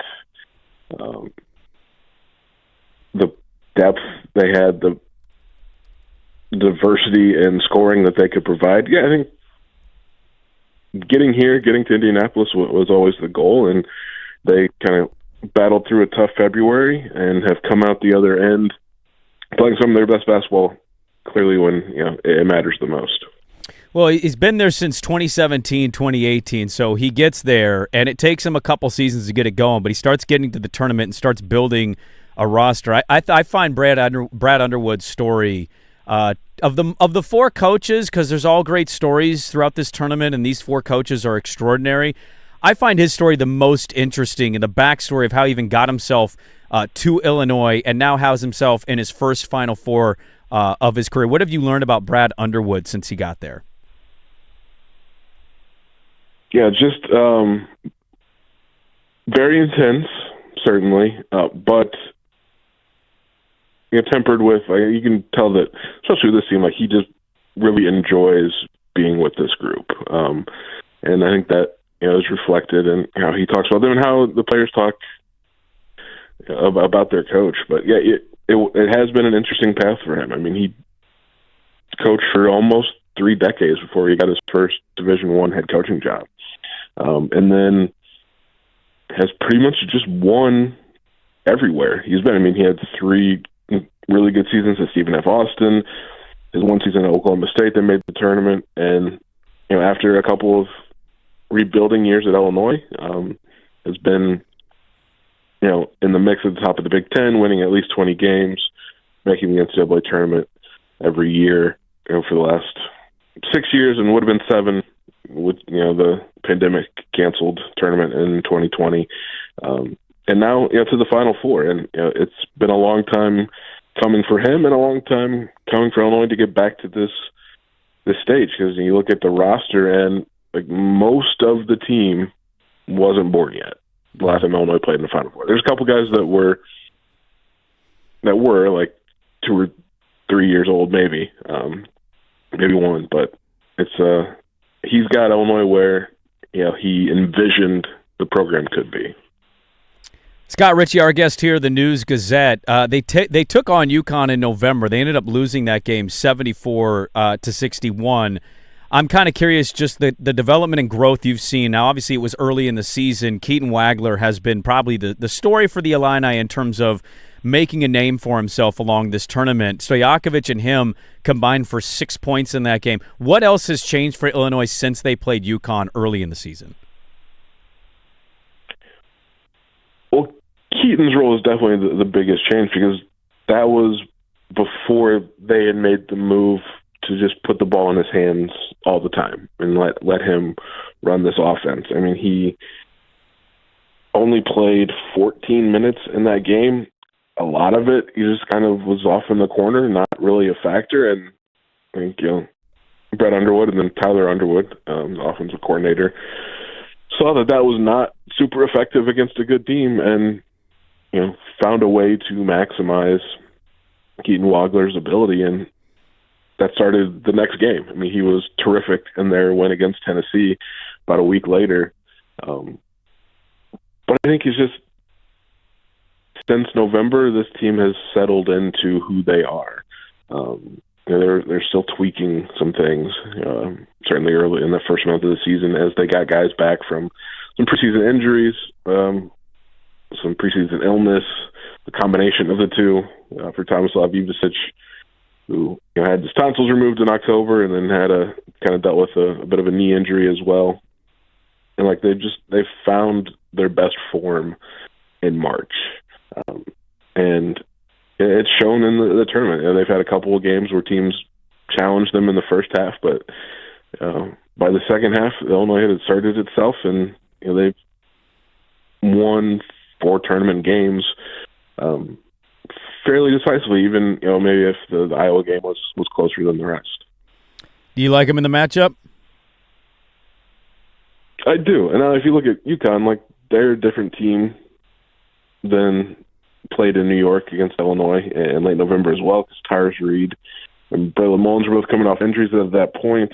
They had like 4 combined points in that game, and now they're both key reasons why UConn's in the Final Four.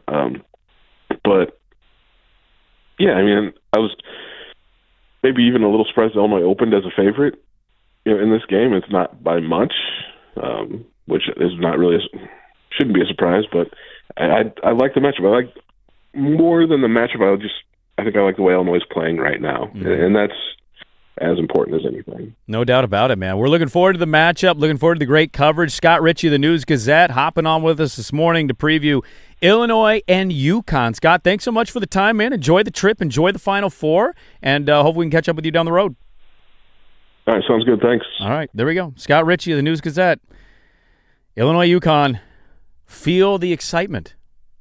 Feel it. So exciting. Illinois. So exciting. All right. Well, I'm looking forward to the game. Yes. I think I'm a little more excited than some. I think he's very focused on, his previews and stories. And, It's like 9 of them up on the website. I think they're done. I think now it's just going Gotta feed the beast. Yeah, okay. Gotta feed the beast. Maybe he needs a nap. Is he in Indy? Huh? Is he in Indy? Are they in Indy? I don't think he's there yet. Okay. Maybe he is. All right. Well, super excited. Illinois, UConn. Rematch. Do you remember the first one? I don't. Me. I had to go through some of the I had logs, started. like, I was neck deep in because it was early on in the year. It was in November, yeah. And it's so, football season for me at that point. Well, and I'm early into pilot season, so I'm trying to get both and with both teams since I was doing essentially both teams all season. I was trying to get caught up. Well, let's get a palate cleanser. Huh? Okay. That's okay. We'll pause. Hey, it's hump day. It is hump day. Oh, it's a beautiful hump day. It's a beautiful hump day. We got Status Story to get to today. We got Status Story. We got the homie. We got Mike Lefko coming on. Mariner pre-post. Yeah. We got a lot more to get into. Let's get to this. Right or wrong, because many are debating this about this NFL team. We'll tell you who it is next on The Fan. The Fan is live on YouTube.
If you like Bob Dylan, hang around for the third hour of the radio program. That's right around the corner.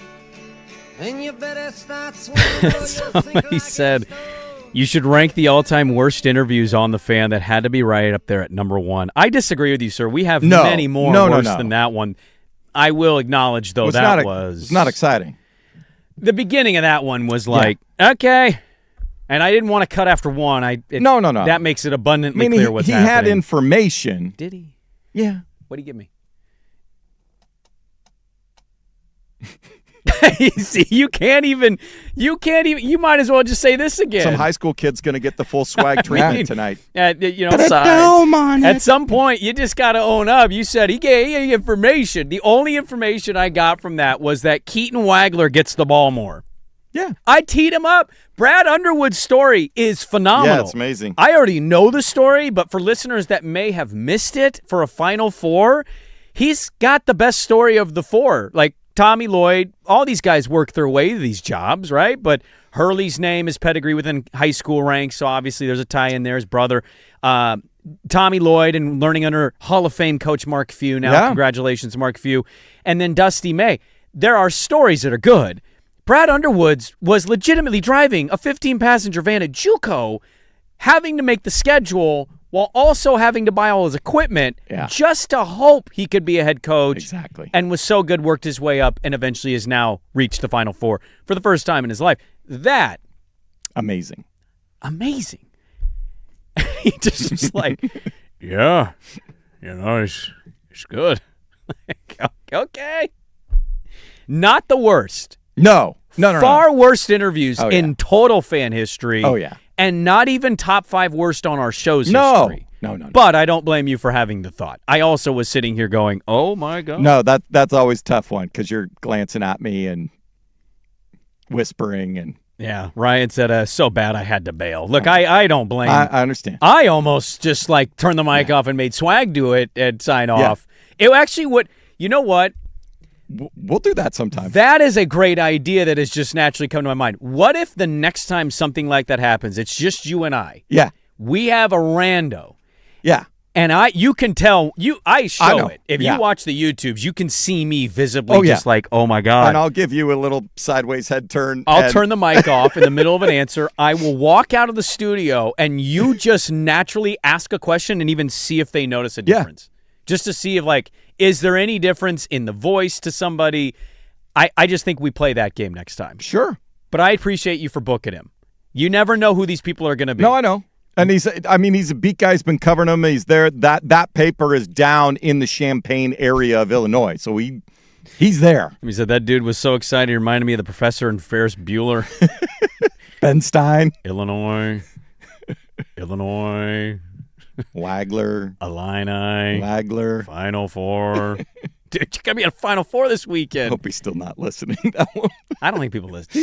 No. Come on. There's no way. No, he's got fish to fry. I need another cup of coffee after the interview. You need a whole pot after that one. Are you kidding me? I need to go get a shot of espresso. All right, we have a lot to get into. We have college football beef that we need to talk about. I want to talk about yesterday, but actually we talked about it last week. Oh, did you? Oh yeah, when the tweets started going out last week, more came out from it that I saw. Yeah, and then when they did the red spray paint. All right, over the green grass. The grass not so green, I guess. Yeah, and I think we got a great response. Dirt wasn't letting that go by. Well, it's become a rivalry that's not a rivalry, but we want it to be a rivalry, but it hasn't been a rivalry. No, it hasn't. There's a problem here. We both want it. Everybody involved wants it. Everybody watching wants it. But one team is just letting down constantly and not living up to it. Exactly. That it's becoming annoying at this point. I know. But we addressed it, and we were both very glad that now there's some juice, and this is the conference opener. Get you stoked about conference play down there, and I hope that this maintains to be the conference opener from them. Like, you can lock it in. Yeah. Because they need something, too, because they said, Notre Dame's not going to work for us anymore.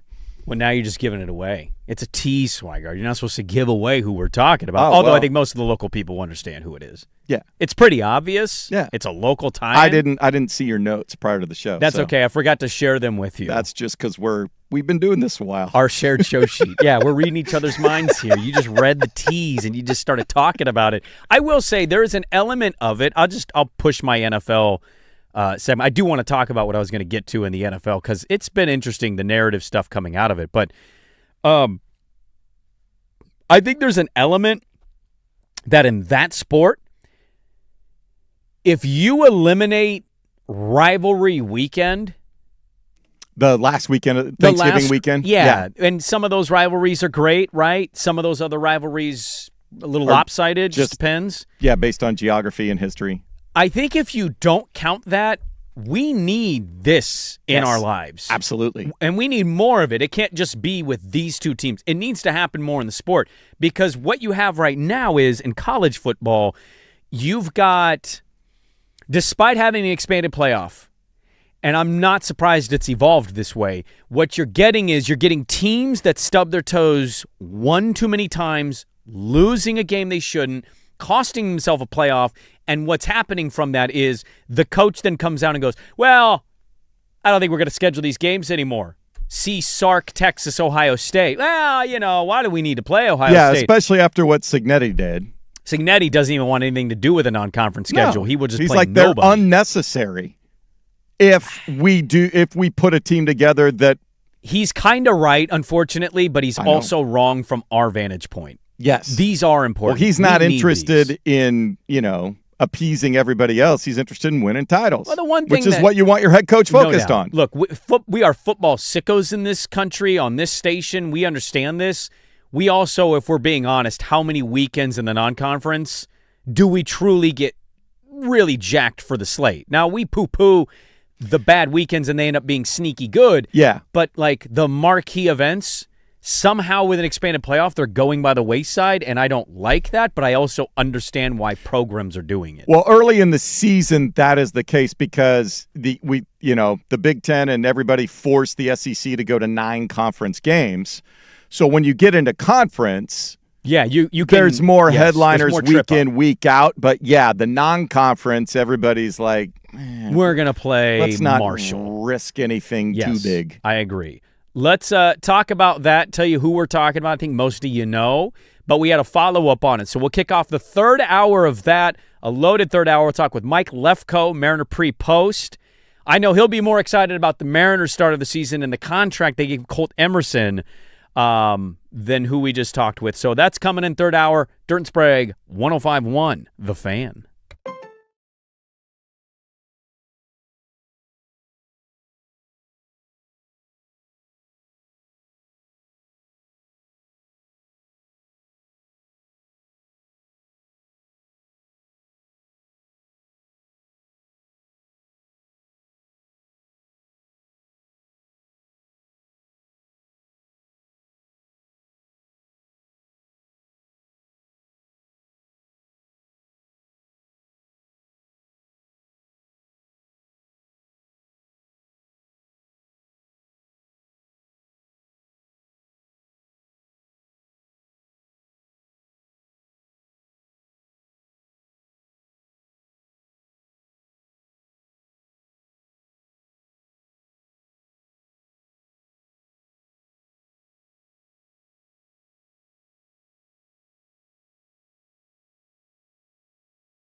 First on the Fan, Tom Dundon couldn't have asked for a better debut after taking ownership of the Blazers. His team went on the road and beat the Clippers 114-104. They out-rebounded LA 48-30. Drew Holiday 30 points to lead the way. Denny Avdia 28, 11 boards and 8 assists. Portland now just a half game behind the Clips for the 8th spot in the Western Conference, hosting the New Orleans Pelicans Thursday at Moda Center.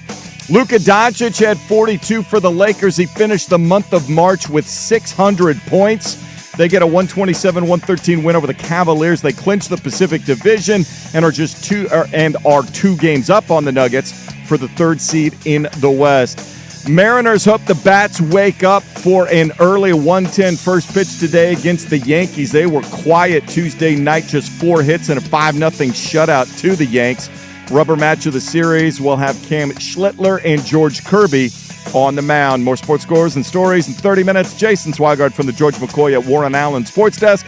Hurt and missing work, insurance companies acting like jerks. Don't call your mom. Call George McCoy at warrenallen.com. The home of dirt.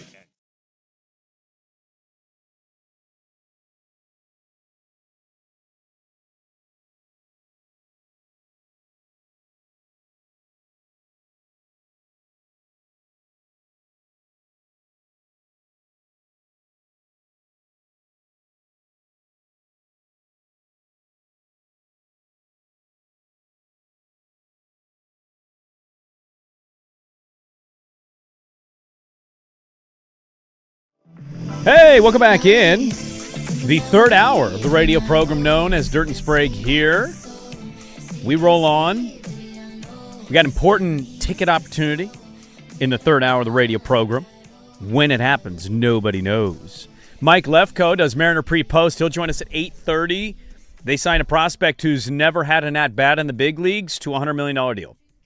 But also, they're playing the Yankees, and they're 3-3, and their key hitters are struggling mightily. As we noted in our branded report, a combined .091. So we'll talk with Mike Lefko coming up at 8:30. I want to start the 3rd hour. Yesterday we had a spring football press conference. Spring football is back from spring break, and they're underway again. They had full pads. They're getting ready to go. Spring games right around the corner for many programs.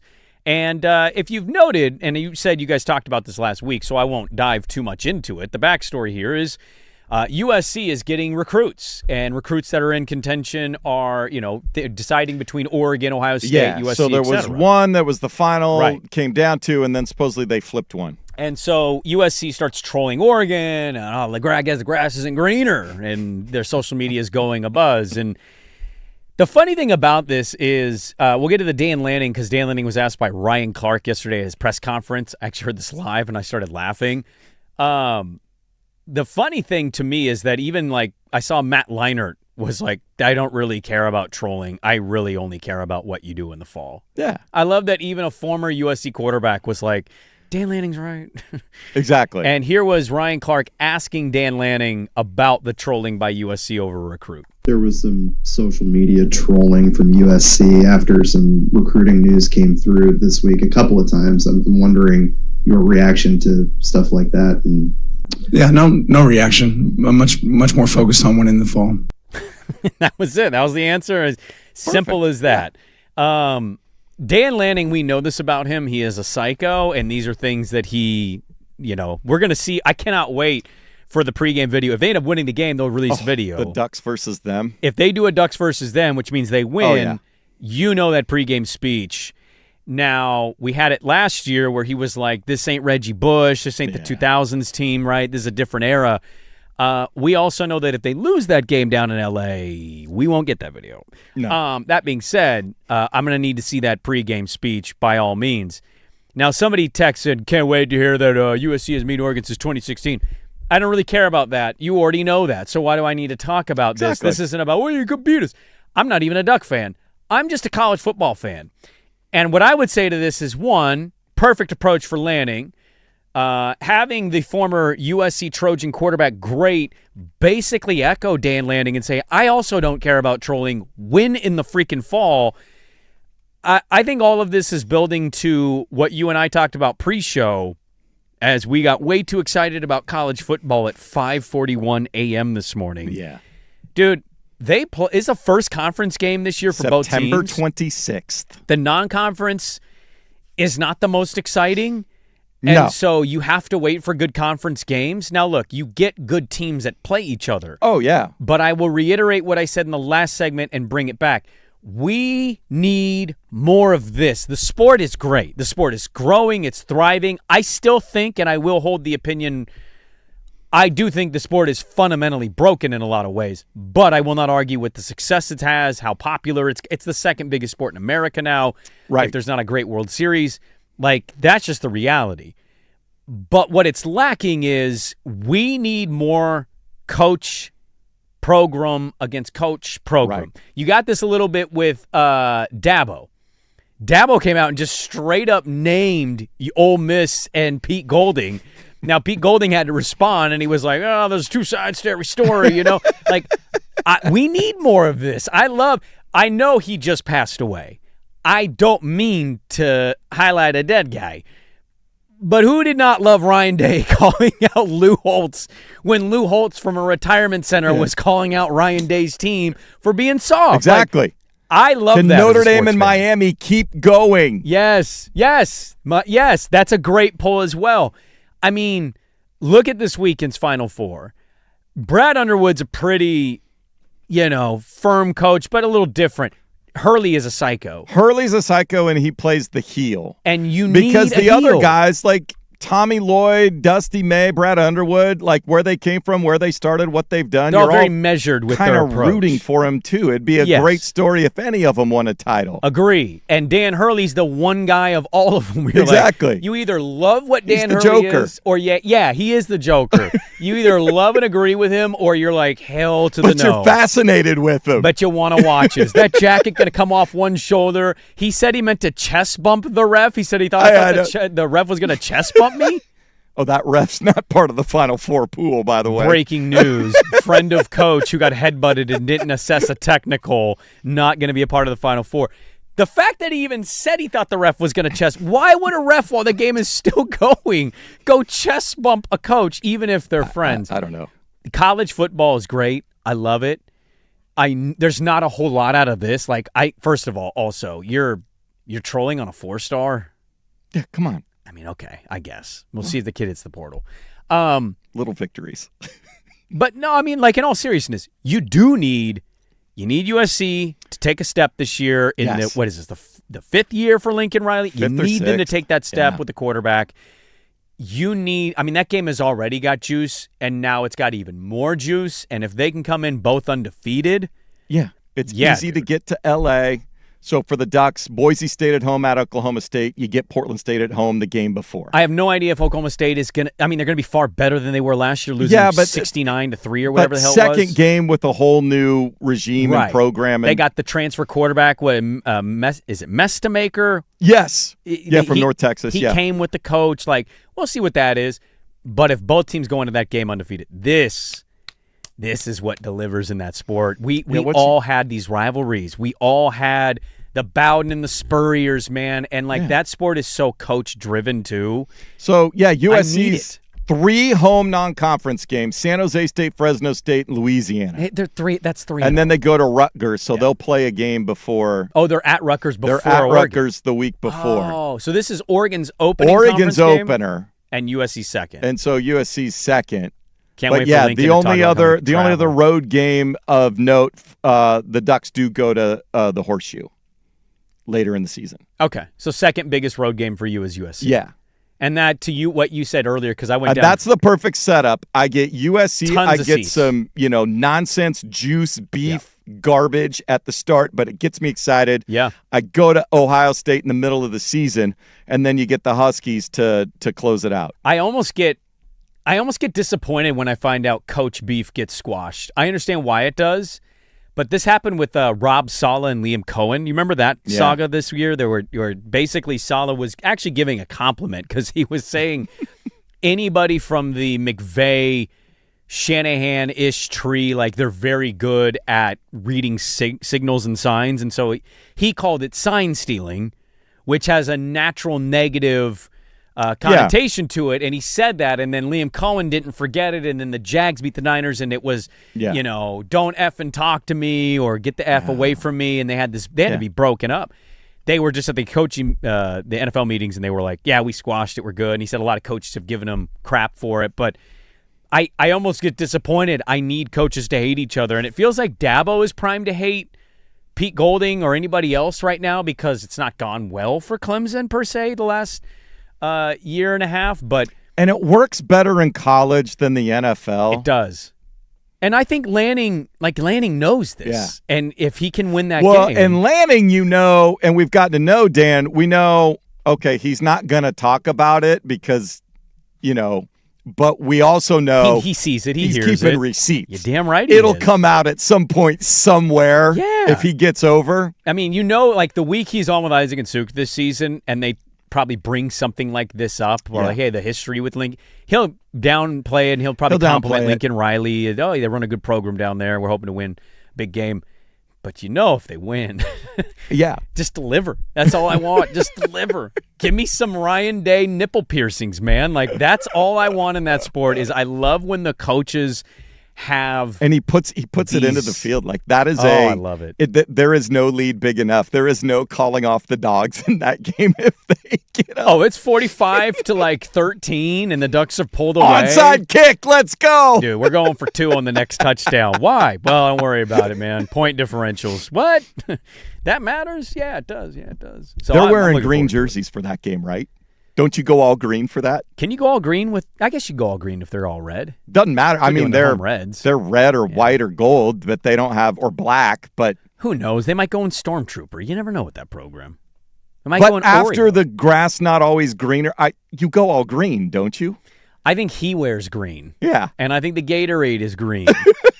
I think he makes them play on dead grass all week. Like, I don't know what that psychopath like Duck fans is going do. down to L.A., and I imagine a large contingent of Duck fans. How is there not is there already a shirt made? I don't know this. I don't know. Is there a there grass should be greener? one now, but it should be green. Like, they're all wearing green. There has to be a grass greener theme to that game already planned, right? There's got to be something about that. So, look, added fuel to a fire. Look, we are already going to be excited for that game because it's USC and it's Oregon and a little history there. But USC social media account. And I think Lincoln also loves it because he knows it draws attention. But there's also got to be some part is like, damn, dude, we better not lose that game. Better not lose that game. Big year for me. A lot of pressure on that DC. A lot of pressure on him, man. It's the 5th year. I know. What do they've been to a conference title game, and outside of that, after year 1? Yeah. They haven't done anything. We got Meringue out here celebrating their 8 wins. I'm like, buddy, if you're celebrating 8 wins, you're in a down spot right now. So we'll see. But added fuel to the both fire. teams should be. It should be USC should be 4-0. Ducks should be 3-0. What's your chance? What is early look ahead? Who is favored in that game? Ooh. If USC is 4-0 and they're at home, I'd imagine they're a small favorite, right? 3, 2.5. Yeah, but the Ducks have so much back. I know, but they don't play right now. It doesn't look like they're going to play juggernauts. So that neither is USC. I know, they got 3 home games. I mean, at least the right. Ducks have a road game in their non-conference. Probably, assuming both teams are undefeated and nothing weird happens. Yeah, USC minus 1.5. Oh, yeah, so super small spread. Yeah. Yeah, I tend to agree with that. I think USC is ultimately going to be favored unless they lose to Rutgers, which and then I think if they are favored, I would imagine huge Duck money in very end, and it'll close to Well, what do you think Jackass to my left, who's not here, is going to do that week? Yeah, I know. Alternate spread, Ducks by 17.5, pays out plus 850. Like I told him, I was like, you need to figure out how to get to that game and you get keep on the saying sideline. that. You act like it's just so easy to spend that kind of money to go down there for that trip and then come back. We're not going to be able to do a show down there. You even want to spend your own money to go down there. That one might be like if you could get like if you're a Duck fan, you probably want to go to Columbus. That's expensive. It's expensive to get fly to. there. Yeah, and you know I think And I didn't say, just shell it out. I was like, I think a lot of people have, It's a drivable road trip. You could, but I Use mean, your a miles. flight's of $250 or something like that. Mhm. And if you have friends or family or somebody you could, crash with, you can do it. But to go all the way to Columbus, Ohio, and that's a $1,500 to $2,500 depending on that's just transportation and lodging and food. Right. Let alone anything else, and tickets. Tickets are butt-ass expensive. There are going to be a ton of tickets available at the Coliseum. Tons of tickets. We have a lot to get to here in the third hour of the program. Mike Lefkoe is going to join us. He's Mariner pre-post. He's going to hop on at 8:30. They are 3-3. Not a great start for Cal, Julio, I would imagine the and Naylor. post-game probably a little interesting of late with everybody struggling. Your big guys struggling out of the block. Oh, and then also you got this prospect getting a $100 million contract, the largest ever. Colt Emerson. Yeah, he got the $100 million deal. So we'll talk with Lefkoe at the bottom of the hour. Let's get to our NFL note. Right or wrong, this team is facing some backlash, but do you agree with it? We'll talk about it next. 105.1 The Fan.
Text Dylan to 503-864-6326 now for your chance to enter and get a pair of tickets to Bob Dylan on June 4th at the Edgefield Amphitheater.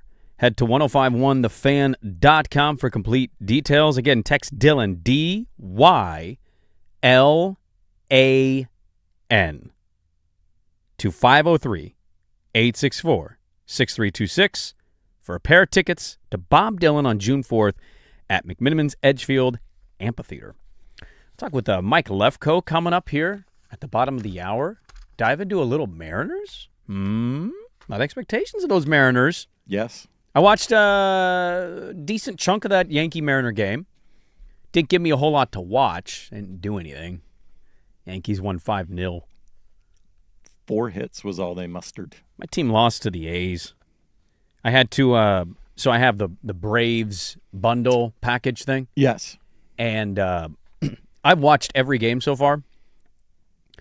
And I'm watching this game, and my oldest does not like baseball, at all. Right. But she's starting to deal with it because she knows it's the job, but also it's the fandom. And so she's, asking questions about baseball, can they throw any other kind of pitches? And I was like, what does that mean?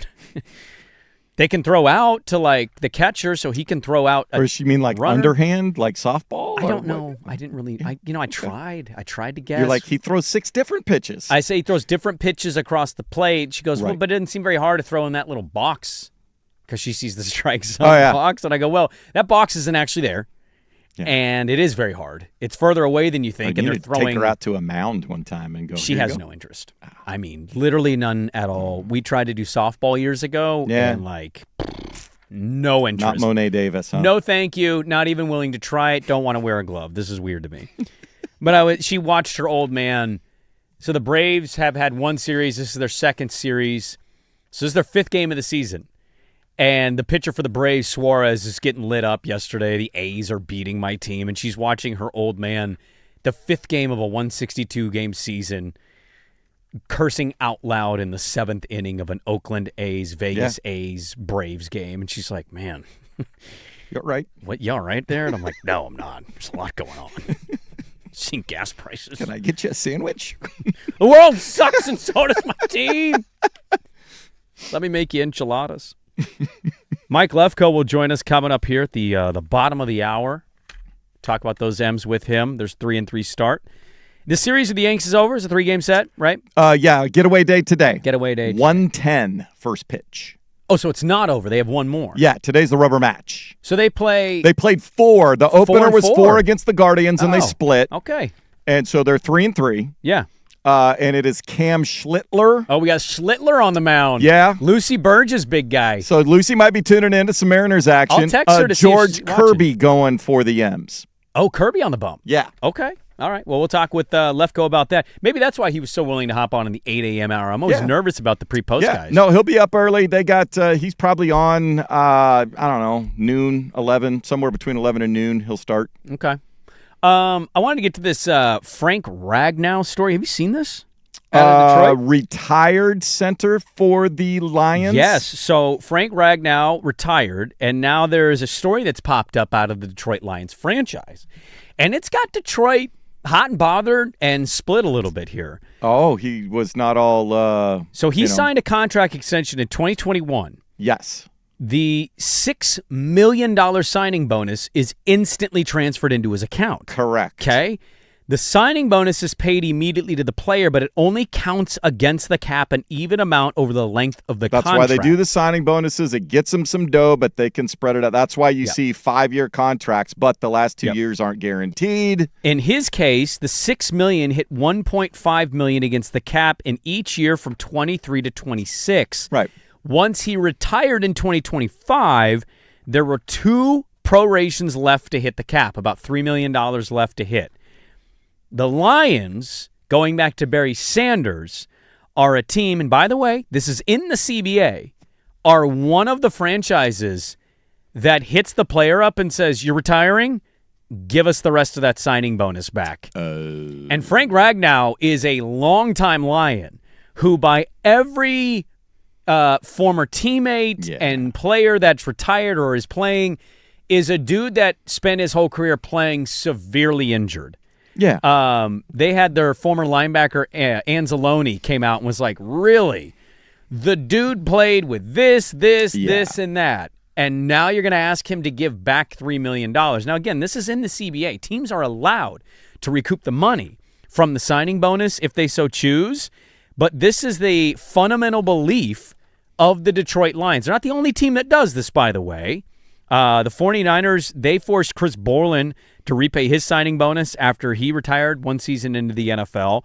And famously, there's a good one here. The Colts did not ask Andrew Luck to repay any of his $16.8 million in bonuses following his sudden retirement. So you got two examples in the NFL. The Lions did this to Barry Sanders, and they are notorious for being the team that if you do suddenly retire with years left on the contract, they're going to hit up whatever left of your signing bonus they owe you. They're going to hit you up for that back.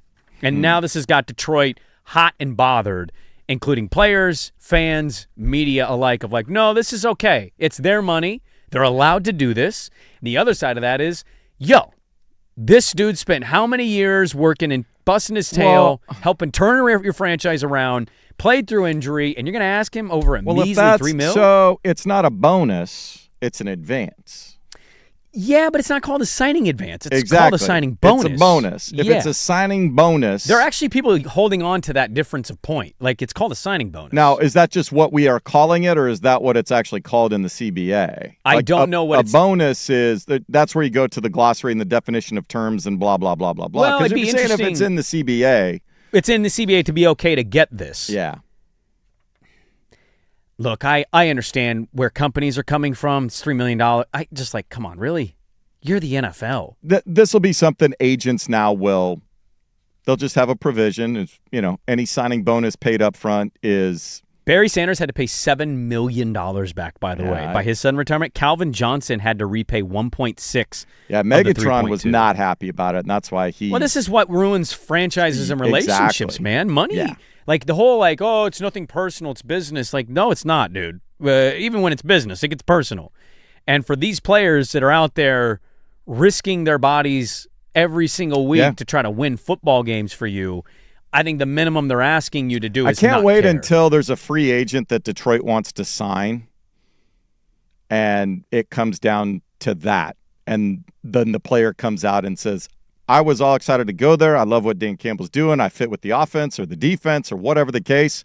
We simply put a provision in based on history that if you pay a signing bonus and I retire before the end of it, I'm keeping the signing bonus, and Detroit wouldn't agree to it. How's that going to go over when it's some big-ticket free agent that's the missing piece? It's brutal. I mean, this alienated their relationship with Calvin Johnson and Barry Sanders. They have since done a good job as an organization with the right people in the building of getting those guys back. I think Calvin was there last year or 2 years ago. And Barry's been Barry's been a little more in the limelight. But, dude, this is what ruins it. Now, Ragnow did try to come out of retirement. Remember last year he came back, but then he failed his physical. Yeah. And many people are like, did he just risk knowing he was going to fail physical because he knew about this bonus situation? To which I would say probably, yeah. I mean, I think they want to play football, but you also don't want to lose $3 million. Getting $6 million 5 years ago, who knows if that money is even, where all the people put their money. Just interesting to watch from afar, like, how we would feel if this was happening to the Blazers, like with a former great. Yeah. If Dame suddenly retired and the team was like, you got to pay this, and that back. And he's like, oh, really? Like, you'd get split fan base situations in that regard. But Frank Ragnow being asked by the Lions to repay the signing bonus they gave him in 2021. He owes about $3 million. This is in the CBA, and we'll have to wait and see what how it all plays out. But right now, not sitting well in Detroit. I wouldn't think so. There's people that are pro the organization. There's also people pro like, let the guy have a couple $1 million. Like, big deal. Let's talk with Mike Lefko. The Mariners are 3-3, and they signed their prospect that's never played in the major leagues to a $100 million deal. We get to Mike Lefko coming up next, Mariner pre-post on 105.1 The Fan. Now, from the George McCoy at Warren Allen Sports Desk, a Sports Center update on the Fan Sports Network, 105.1 FM and 1080 AM. First on the Fan, Drew Holiday showing off that playoff experience for the Blazers, guiding them to a 114-104 road win over the Clippers to pull Portland within a half game of L.A. for the 8th spot in the Western Conference. Holiday finished up with 30 points. He hit 7 threes. Denny Avdia, 2 assists shy of a triple-double. And now Portland gets to come home and host the Pelicans on Thursday. After pleading not guilty to charges of driving under the influence in Florida after an accident, Tiger Woods announced he is stepping away from golf to seek treatment and focus on his health. He will not be at the Masters next week in any capacity. Mariners and Yankees rubber match today to wrap up their series, a 110 first pitch. Seattle falling 5-zip yesterday. On the mound today, Cam Schlittler for the Pinstripes, George Kirby for the M's. More sports scores and stories in 30 minutes. Jason Swigard from the George McCoy at Warren Allen Sports Desk. Hurt and missing work. Insurance companies acting like jerks. Don't call your mom. Call George McCoy at warrenallen.com. The home of the Fan Happy Hour.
All right, we'll focus in on some baseball stuff. How about some baseball stuff, Swag? You pretty excited about some baseball stuff?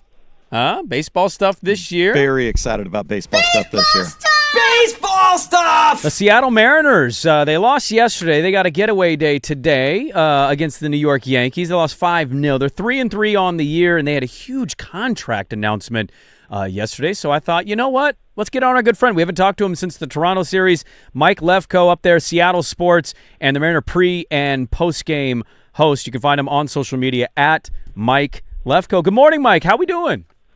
Oh, good morning, guys. Doing pretty well. How's everyone down there doing? Oh, dude, we're doing great. Just the fact that you came on with some energy made me feel good. We had a guest earlier. It sounded like he was half asleep, and I'm like, oh, no, what do I do here? How do I wake this guy up? I was asleep 10 seconds ago, so I just woke up. Thank you. Hey, radio professional right there. You know how to roll out of bed and get going.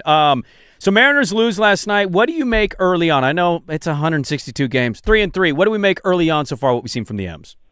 Yeah, I mean, panic, right? Cal Raleigh's not hitting. Josh Naylor's not hitting. Julio's not hitting. Yeah, it's a long season, but there is some, minor, I'd say consternation, I guess, over your big bats, your guys who, Cal, obviously the season wasn't going to be exactly like last year, but you expect a lot out of him. Josh Naylor, you just signed him to a 5-year contract. He was such a big presence when they got him at the trade deadline last year. And then Julio, obviously, you'd hope for a fast start at some point, and maybe it's still there because, yes, we're just 6 games into a very long season. But when those bats haven't been there, you're still just kind of waiting. So I think above everything, that's been the storyline of the season. Okay, when are these 3 going to get it going? Outside of that, though, the rest of the lineup's been pretty impressive. So it's nice to see that your bats around those guys, especially at the bottom of the order, have picked it up when the big bats haven't really woken up yet. I know that Julio had a bit of a interesting season last year, ended up having, finishing really strong. Cal Raleigh, I'm kind of curious about Cal. I saw some people speculating maybe the World Baseball Classic stuff, and he starts the season kind of being exhausted. What do you just kind of make of some of that narrative-based stuff of the World Baseball Classic playing a part of the season so far very early on? Well, I don't think it tired him out. I think it's actually the opposite. So I think it broke up his rhythm. And he's a guy that really likes to get a lot of work in spring training. Despite catching almost every game, he works all the time, and he needs to get into that groove. So in spring training, he's always in the batting cage, always getting his work in, and then he's got time to devote himself to working with his pitchers. So he gets ample time batting or in a lineup, which is something's constant. Every day he's going through a process of getting ready for the season. Now, in the WBC, it's so fragmented. There are these stop and starts of you play a game, and then that's it. And then you have an off day. And you're not doing anything. You're in a hotel, in Houston, or then when they were there for the championship in Miami. But you're just sitting there. And for Cal Raleigh, there's that itch to try to kind of get out there and get in a groove, and especially when he didn't play for those final 2 games. So all of a sudden, you've been gone for 2+ weeks, and you have barely seen competitive at-bats. So he had, 9 at-bats and 13 plate appearances, the 0 for 9. That translates a little bit over here to the start of the season. I just think he didn't get enough work in spring training. And not that he's going to say, yeah, I kind of regret that because it's a wonderful opportunity to go play for your country and what a cool national stage. But that's been a little bit more of a disruptive spring than for Cal in the past. For someone like Josh Naylor, I don't know. Maybe that's a reason as well, because he has actually had some nice starts to his career. He's had very fast starts in the past few seasons. Perhaps that played a role. And Julio is he's a slow starter. For whatever reason, he takes some time. Maybe it's a couple months, and something clicks when he's in a competitive setting, and that supreme talent comes to life. But he always kind of starts slowly. This is more expected. But yeah, for Cal Raleigh and Josh Naylor, it is fair to kind of make that point over to the WBC and say, well, this is something new, and now they're struggling. Okay, maybe that's why. Yeah. Mike Lefko, our guest here, pre and post Mariners, Seattle Sports. You can find him on Twitter at Mike Lefko. How much was the talking or conversations you were having getting into the Yankee series about Cal and Judge and the MVP? I mean, I'd probably die on the hill of if Cal is wearing pinstripes and Judge is a Mariner and the seasons happen, I think Cal wins the MVP. Judge had a spectacular season. He wins the award. How much of the conversations around just the ballpark were you having with people about just like the MVP winner versus maybe the guy who should have won the award? Well, it's interesting. I think it was kind of dampened by the fact that Cal wasn't in the lineup to start the series. Those lineups come out so early in the day, so by the time everyone gets to the park, you see the lineup, and that became more of the story of, Cal is not in the lineup, not Cal and Judge head-to-head. And I think it's also kind of been diminished because both of them are off to slow starts. Judge has 2 home runs, but he has 3 hits total.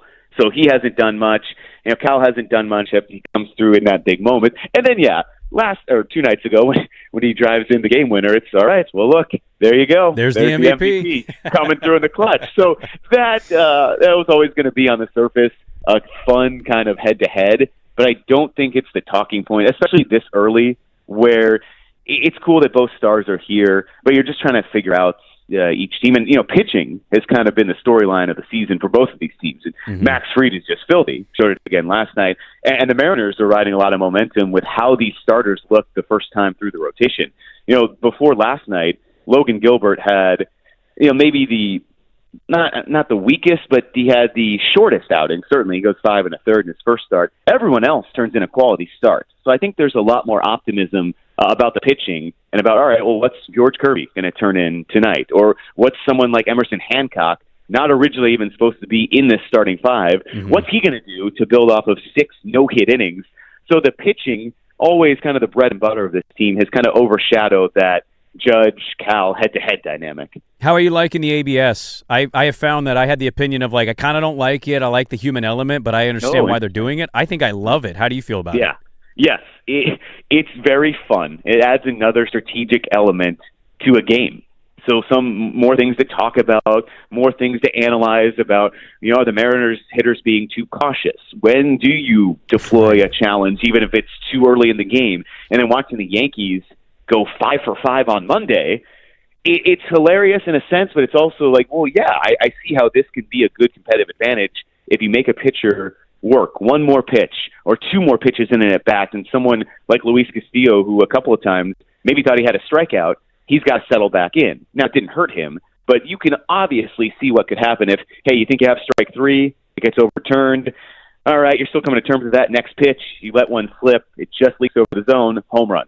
I mean, that could happen. So it adds a fascinating dynamic to the game that I don't know if anyone anticipated just how much of a talking point it would be, but certainly early on, because it's this fun new thing, it's become probably one of the foremost talking points around these games. I think outside of CB Buckner, I've actually found that I respect these umps a little more because it feels like every challenge I see, it shows you the distance, like how much it's in or out, and it's like 1 inch, and you're like, how can a human eye really tell the difference between that 1 inch at that speed, that velocity?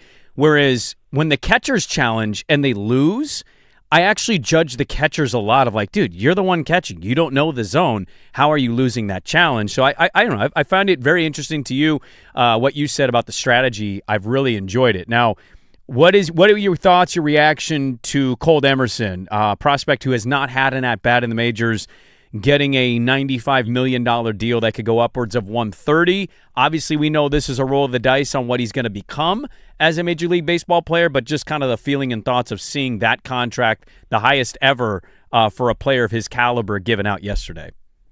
Yeah, it's exciting, I think, for both team and player. Obviously, a guy who has never played in the majors getting $95 million guaranteed. How can you not be excited if you're Colt Emerson? And then for the Mariners, this is a calculated risk, because they feel strongly about him, the person, and how good he is as a player, that they are going to do this to lock him up, thinking he's going to outperform the value of this contract. We've seen Brewers do it. They did it a couple years ago with Jackson Chourio, and then they just did it a couple days before the Mariners did this. So teams that are not going to go out and spend $300 million in free agency are doing this to lock up their stars and say, look, we are going to buy out 2 or 3 of their free agent years where, a shortstop like Colt Emerson, if he plays to his projection, might make $45 million a year. Bo Bichette is making $42 million a year, and this is now 2026. So when Colt Emerson is a free agent, who knows what those contracts will be? You get him for his prime, you get him at a deal where, take it at an average annual value, it's about $12 million. Now, that's not what it is every single year. He's going to get more towards the end of the deal.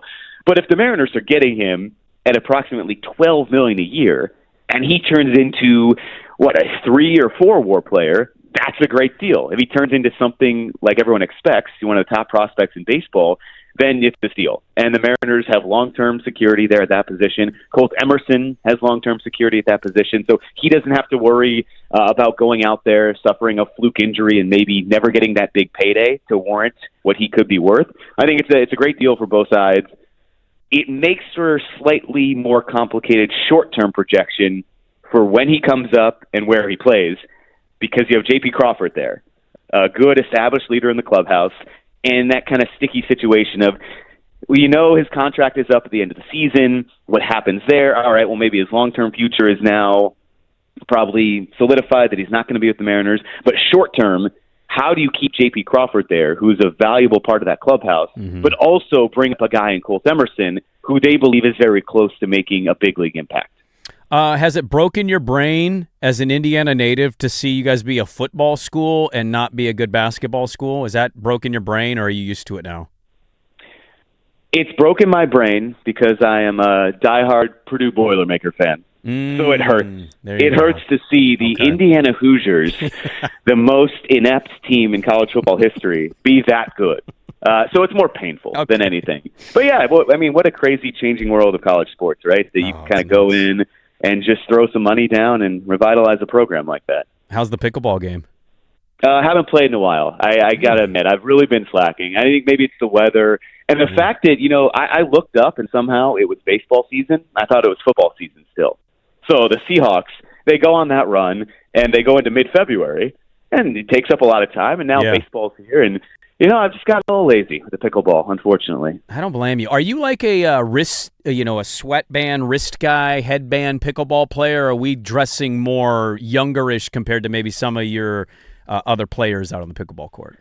I kind of wish. I think that would be a bad perception. That would kind of lead to an image of like, all right, who is this guy? Because, I'm much younger at times than some of the other people out there. Yeah. So they would just be like, all right, get this guy out of here. No, I wear a hat. Yeah. That's the only maybe wild ensemble part of that. But it's just, classic shorts and shirt. And the socks, I found them getting higher and higher, unfortunately. So I don't know what that says. The shorts go up, the socks go up, dude. That's just kind of what happens in our lives. It's pretty tame, I feel like. Not all bad with the outfit. Maybe I should go wilder when I get back on the court. Like a 6-month resurgence. I haven't played in a while. I show up a completely different guy, and we'll see what happens. Needed some goggles out there, and don't ever feel bad about slamming a pickleball in front of like an 85-year-old, Right in their face, actually. Right in the face. Dude, that's a point. You know what I mean? We're playing to win here. Mike Lefko, our good friend up there in Seattle, does a great job on Seattle sports and does an exceptional job as the Mariner post-game host, getting ready for the final one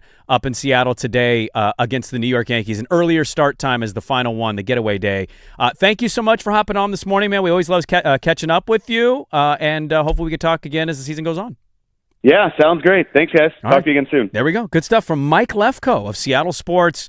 Just on the M's kind of start, the slow start of one, Cal Raleigh, Julio, Naylor, but also some good play amongst everybody else in the Colt Emerson contract. I mean, there's really not much of an opinion here. You can't kill a team for giving out that deal on an average yearly basis. No, not where stuff is going, and if he pops the way everybody seems to think that he will, if he's whether it's run of the mill, it's a good deal. For that position, if he's as good as they're talking about, good deal. I totally get why they do it. My team did this too with all their prospects. They were able to sign them all at a really early age. Acuna. Yep. They got Riley on a big deal, and look, I don't know if he's been worth the deal. Yeah. But you got to take calculated risks sometimes so you don't have to deal with this crap. Exactly. You don't want to be the Pittsburgh Pirates. Can we match the $480 million deal that another team is offering? All right. A lot more to get into. We got the homie Mike Richmond at the top of the hour, so we'll dive back into the Blazers. We got Statter Story around the corner. Dirt and Sprague back with more on 105.1 The Fan and the Fan Sports Network. Big hits, big bets, big plays. Today I'm laying the big wood. This is the Layin' Wood Report, brought to you by Mr. Plywood, serving Portland for over 50 years. A late bump onto Igor Shesterkin, and he's going to drop the gloves with Jacob Markstrom. A goalie fight at the Garden. Shesterkin, the grab hand on Markstrom. 2 jabs with the left, a third, a fourth, a fifth. Oh, my God. We're actually laying wood in the Layin' Wood Report. A goalie fight. I need the Jabs call of the Rangers radio network. Igor Shesterkin. Am I saying that right? Shesterkin. And Jacob Markstrom. Who could forget the 2 famous goalies? Third of the goalie Devils fight and the this season. The third one. In the NHL. Oh, I love a good goalie fight. Makes no sense. Layin' Wood Report brought to you by Mr. Plywood, serving Portland for over 60 years. Delivery, custom cutting, special orders. You name it, they got it. They got great customer service as well. Visit them at Southeast Stark Street or online at mrplywoodinc.com.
We'll talk with Mike Richmond at the top of the hour. We had the Jason Quick, Tom Dundon interview, which is making its rounds on the internet. I'll have to dive into that. I did not have a chance. I think people are nervous. I think there's change is scary no matter what because there's nothing. I don't know if people feel great about the whole Portland commitment. I mean, he clearly, to me, comes off as somebody who doesn't care about Portland. It's just about, I want to win. Yeah. I'm in a league.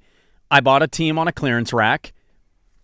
Like Seattle and Vegas are probably going to do it for what, $7 billion, $7.5, $8 billion? 7.5. And I understand that there's finances involved with our arena situation, but let's be honest. How did he get the Hurricanes?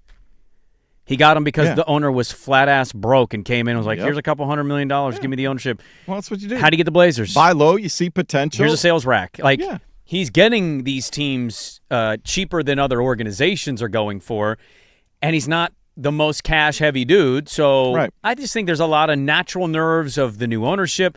I do think there's a lot of other people that are just like, dude, I don't care if you don't like him or he's the most kind person. Get us to the playoffs and we can win, and then okay, fine. Be a consistent winner and care about that, and I'm all good. And if he can stomach, because we know, the minute everything comes out and the ticket prices go up and this goes up and this goes away and this changes, and we know how this longtime fan base is going to react. I know. If he can stomach that heat and criticism. Well, our city also to that point, like we're actually have heat and criticism. Yeah. He's escaping that in this city. Pittsburgh's getting ready to welcome the nation to the unofficial beginning of football season, and the city's kickoff celebration will begin, Swag, with an unforgettable, invite-only night of music. It's called The Night Before. Yes. It takes place Wednesday, April 22nd. 3 weeks away. At the Rivers Casino. And it features, get ready for this. Are you sitting? You sit it down? Jason Aldean. Okay. John Morgan. Sure. And wait for it. Shane Prophet. Okay. Shane Prophet will be in the building with Jason Aldean and John Morgan. Visit Odyssey.com. / The Night Before to enter for your chance to win this national contest. Prize includes airfare for a round-trip ticket, a 2-night hotel stay, and 2 tickets to the show. There you go. There you go. Odyssey.com. We'll talk with Mike Richmond. Can we get the hockey play-by-play cut there was a longer time? one. I had to edit it down. No, I don't want the longer one. I like the edited down one because I love the jabs part. That's my favorite part of the cut. Well, it's in this. You're gonna. You think I'm gonna like the whole thing? A full 37 seconds. Okay, all right, play it. Let's see. A battle out in front. Going to be a penalty on New Jersey, and everybody's going to pile in, including Shesterkin. And now Markstrom racing across the red line. A late bump onto Igor Shesterkin, and he's going to drop the gloves with Jacob Markstrom. A goalie fight at the Garden. Shesterkin, the grab hand on Markstrom. 2 jabs with the left, a third, a fourth, a fifth. Markstrom coming back with a hard right. Shesterkin counters. Markstrom over the top. Shesterkin pounding him. 2, 3, 4. He connects. Shesterkin keeping his footing. Markstrom trying to go over the top. Shesterkin takes him down. Dude. I don't know who that guy is. He needs to be called boxing matches on the radio. Great call. That was great. Yes. Counting the jabs out. I can see what's going on. He's painting a great picture there. That's a great call. To the point where Luke asked us at the break, the NBA needs to implement fighting. It didn't go well in the 70s and 80s when guys were throwing up fists left and right. I watched a lot of that, and it wasn't pretty. Luke goes, get you to watch again. And I'm like, dude, I kind of watch already. No. I got to be a league pass. I'm watching all the time. No. I know it's not everybody's favorite sport out there. I'm already watching. But a fight would be hilarious in the NBA. Especially the problem is most of the guys in the NBA can't fight, but there's like 6 or 7 dudes that can. If you had a guy that could fight, you almost wonder, is he the 15th guy at the end bench that only is in the NBA because he fights? Just in case the fighting actually happens. Yeah, but then when he comes in, you're putting everybody on alert. Like in before, no, I'm just saying, like in an instance where where fighting is allowed to happen. Yeah. Who was the cat that is like a taekwondo master? Oh. Played for the Pacers, the Heat. Oh my God, he's escaping me. I don't remember. He might still be in the league. Famously, he's more known because he's such a James Johnson. Oh, okay. James Johnson might still be in the league only because he knows how to fight. I mean, look, we had Maurice Lucas was here. His nickname was the Enforcer. The Enforcer. I love a good hockey fight, but I love a really good hockey fight radio call, and that's exactly what that is. I knew you'd like that. Let's dive in. Lane Wood on Lane Report makes sense. Let's dive back into the Blazers. The homie Mike Richmond, Locked On Blazers, hops on. What did he make of the Dundon article with Jason Quick and their big win against the Clippers as they fight for the 8th seed? Loaded the fourth hour of the show, including Status Story. Mike Richmond kicks it off on 105.1 The Fan. Running a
Now, from the George McCoy at Warren Allen Sports Desk, a Sports Center update on the Fan Sports Network, 105.1 FM and 1080 AM. First on The Fan, head coach Thiago Splitter called it the most important game of the season for his Blazers. They certainly played like it. Drew Holiday, 30 points. He nailed 7 threes. Denny Avdia, 28 points, 11 boards, 8 assists. The team out-rebounded the Clippers 48-30 for a 114-104 road victory.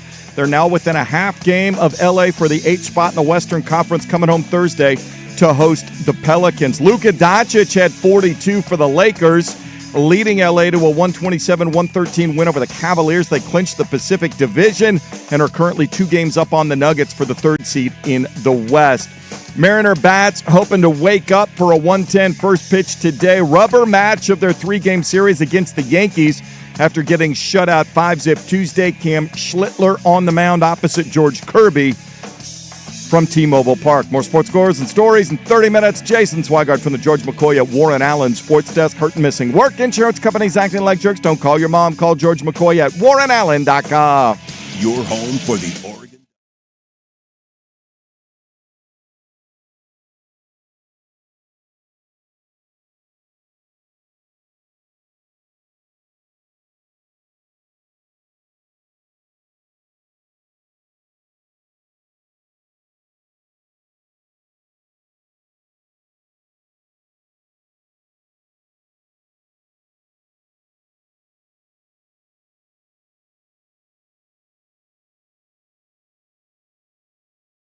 Radio program. We got Statter Story we're going to get to.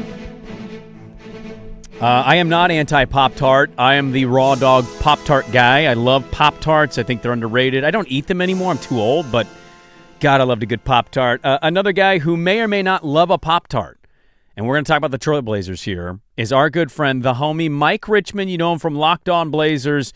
Does the pod every day. He's got an episode from yesterday about the Tom Dundon announcement, and then he's got one out this morning that is about the Blazers' big win in LA, and he joins us. He's either in Core Vegas or he's on his way to Core Vegas as he gets ready for a busy day. I told him to watch out for them hoes out in Corvallis, Oregon. They're active, and he didn't believe me, but he'll learn the hard way. Mike Richmond hopping on with us at Mike G. Rich. Locked On Blazers. Good morning, Richmond. Thanks for hopping on this morning. I'm assuming you woke up and read the Jason Quick Dundon interview if you didn't last night. What were your thoughts and takeaways? Because it feels like Blazer fans are panicking, but excited, but still panicking. I did indeed read it last night. I like to stay up late and then also get in the car and drive far away in the morning. It's how you get exhausted. That's the trick. Yeah, I think, good on Jason Quick for asking tough questions. And what an introduction to Tommy D. My goodness. No kidding. As it really reads as, you people should be thankful I'm still here. And that is quite an introduction to the marketplace. Oh, you want a team? Well, give me what I want because you barely deserve it is a really weird energy to bring to the table on day one. But here it is. Yeah, I kind of want to ask because you worked with Quick years ago, so you know him fairly well. And I texted with him this morning, and we chatted a little bit back and forth. I talked about the piece with him. I'm curious how you think this went because I'm reading this, and I told him this. Like I read this, and I'm like, this seems like a really interesting exchange to have witnessed in person or be a part of. When he asked, 20 years is pretty standard. Dundon says, I don't think so in terms of the market. Quick says, so you think 20 years is enough currency, so to speak? Dundon says, 20 years, that's a lot. He says, historically, the other owners have committed years and put in money. He says, in Portland? And then the question turns to, is there a message to fans? Do you think there was a part there where Quick was like, oh my God, I got to get out of this, or something omitted? Because it just seems like a little bit of a fiery back and forth with what you say, Dundon saying, hey, you should be thanking me type of energy. Yeah, I mean, I was not in LA. I can't speak to how that went down, but my assumption is that Jason knew that he had 3 minutes with this guy and was like, wow, that was not the answer you should have given, but I got to move on to get my next one. Yeah. Because it's like you'll have more opportunities. The dude's going to talk in public here in a press conference on Thursday. So, you have more opportunities to kind of press on things, and you might as well hit and make sure you get everything. But yeah, that particular exchange did seem a little bit testy. I would point out that the Blazers' most recent lease with the city was for 30 years. So yeah, in Portland, yes. 50% more. Yes, in Portland, 50% longer. A 30-year lease. I know things have changed. I know the city has changed different than it was in 1995. But the Portland Trailblazers, NBA franchise that plays here and has played here, committed a longer lease as recently as the last time they freaking signed one. So yeah, other entities have committed here in different ways. Yeah, I read this. Look, I am excited for him in a lot of ways, right? Like you read the Hurricane stuff and the success he's had. Now, look, it's not been perfect, but dude, they're in contention. They're a winner. They're number one. Like they're having success. There is no argument against that. The Blazers haven't been to the playoffs in 4 years, maybe going on 5. And to your point on the podcast of just like, dude, this is the biggest game for them since 2021 last night. And we're talking about an 8-9 battle. So it's not like they've had success recently either. But I think on the Dundon side, it just, The thing that I don't like, I want him to be a winner. I want him to be aggressive, change some things, shake things up. He really poo-poos our market. It's just, I got a basketball team on a sales rack, not, oh, I've learned about the city of Portland and the fan base and the history, and this team seems like a good, team in the league. It just seems like a team, oh, I got this one. It was on discount. I got it. I'm here. Bow to me. Just a real poo-pooing of the city itself is kind of the vibe I got. Yeah, I wonder if it was not too dissimilar from taking over kind of a sad sack hockey team in Raleigh that was saying like, yeah, this isn't, this is not a big market. Portland and Raleigh, very similar size. It's like, and you need me. I'm here to help. Say thank you. And I don't, I think the Blazers will benefit from an owner with a vision as sort of aggressive and clear as Dundon, but I just think the day one ingratiating yourself to the community, because the community matters within the fan base. It probably doesn't matter on the floor as a competitive product even a little bit. Like, don't get it twisted. Being nice doesn't matter. But just ingratiating yourself with the community. There is like a sort of a soft art to being well liked, and I think Tom Dundon's preference is to not do any art. I'm talking to Mike Richmond, Locked On Blazers podcast, but you guys already know that. The homie Mike Richmond joining us here as Dundon's press conference is tomorrow at 3, but we got a Jason Quick piece. I'll ask you about the team and the game because it was actually really impressive what they did last night in L.A. and what you and everybody else is labeling the biggest game for them in a handful of years. I'm kind of just curious on the Dundon front for you.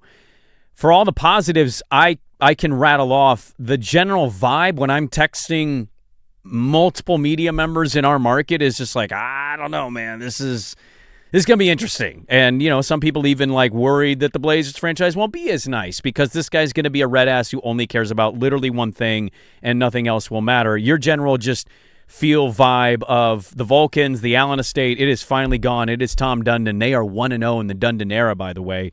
Your just general thought. Yeah, done defeated, baby. Done defeated. I love that.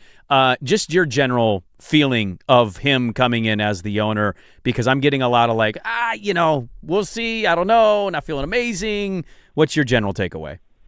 Yeah, I would say that there should be. I don't think from a media perspective, like just I don't want to lecture our colleagues or whatever, but this dude gave 2 interviews last night. He sat down on day one and gave an interview with the Oregonian and an interview with The Athletic. Like, this isn't someone who hates the media and doesn't want to give access. We just had those folks, right? We just had those folks. You can hide and you can. He doesn't owe anyone anything, unfortunately. He once you make a certain amount of money, you don't actually have to talk publicly for some reason.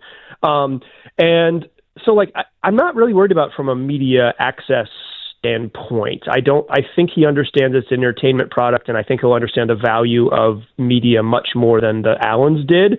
But in terms of big sweeping changes and things feeling different in the building and maybe a lot of new faces in the building, yeah, that part worries me. I have, plenty of friends who work for the Portland Trailblazers, and I hope that they all work there for a long time and Tom Dundon sees their value. That part is much more worried than me than my access or whatever. Get out of here. It's not going to change. It might get better.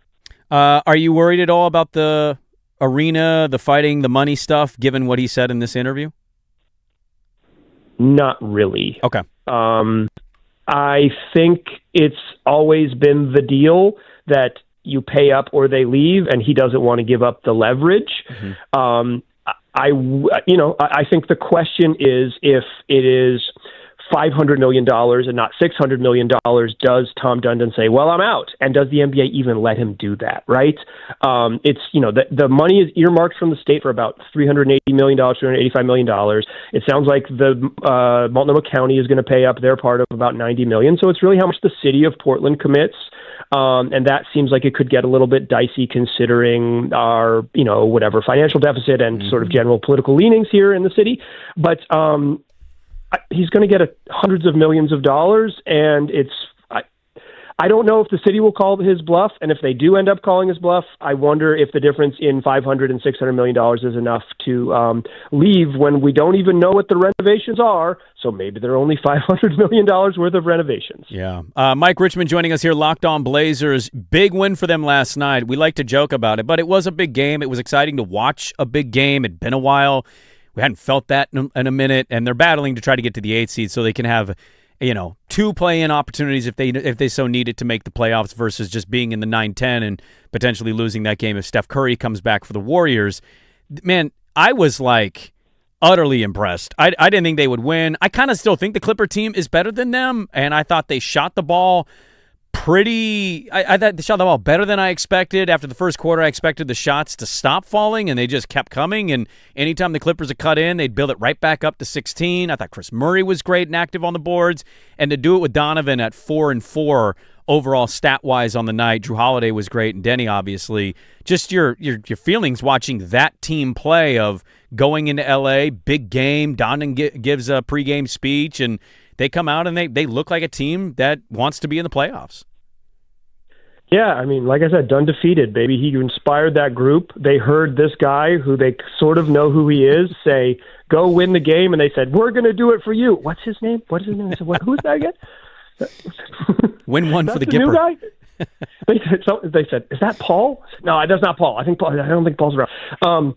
Yeah, I think this was their best game of the year considering the stakes. And like you said, they came out firing, and then they had a really nice second quarter where the Clippers just couldn't score. I know the Clippers played poorly, but being able to take advantage of a team playing poorly is the mark of a good team, right? Mm-hmm. They kind of built that lead, and then when the Clippers never got closer than 8 in the second half, and I think that really speaks to how well the Blazers played, is that they really, really, really responded.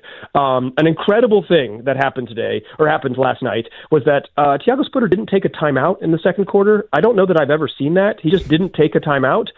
He just let it ride, and then when he finally did take a timeout in the third, when the Clippers cut it to 8, they immediately responded and pushed it back to 17 over the final 3:45 of the third quarter. It was just I thought he coached a heck of a game, got his guys ready in a way that they haven't always been this year. And like you said, Drew and Denny and Chris Murray had a heck of a game. And now the Blazers they're still in ninth, Sprague.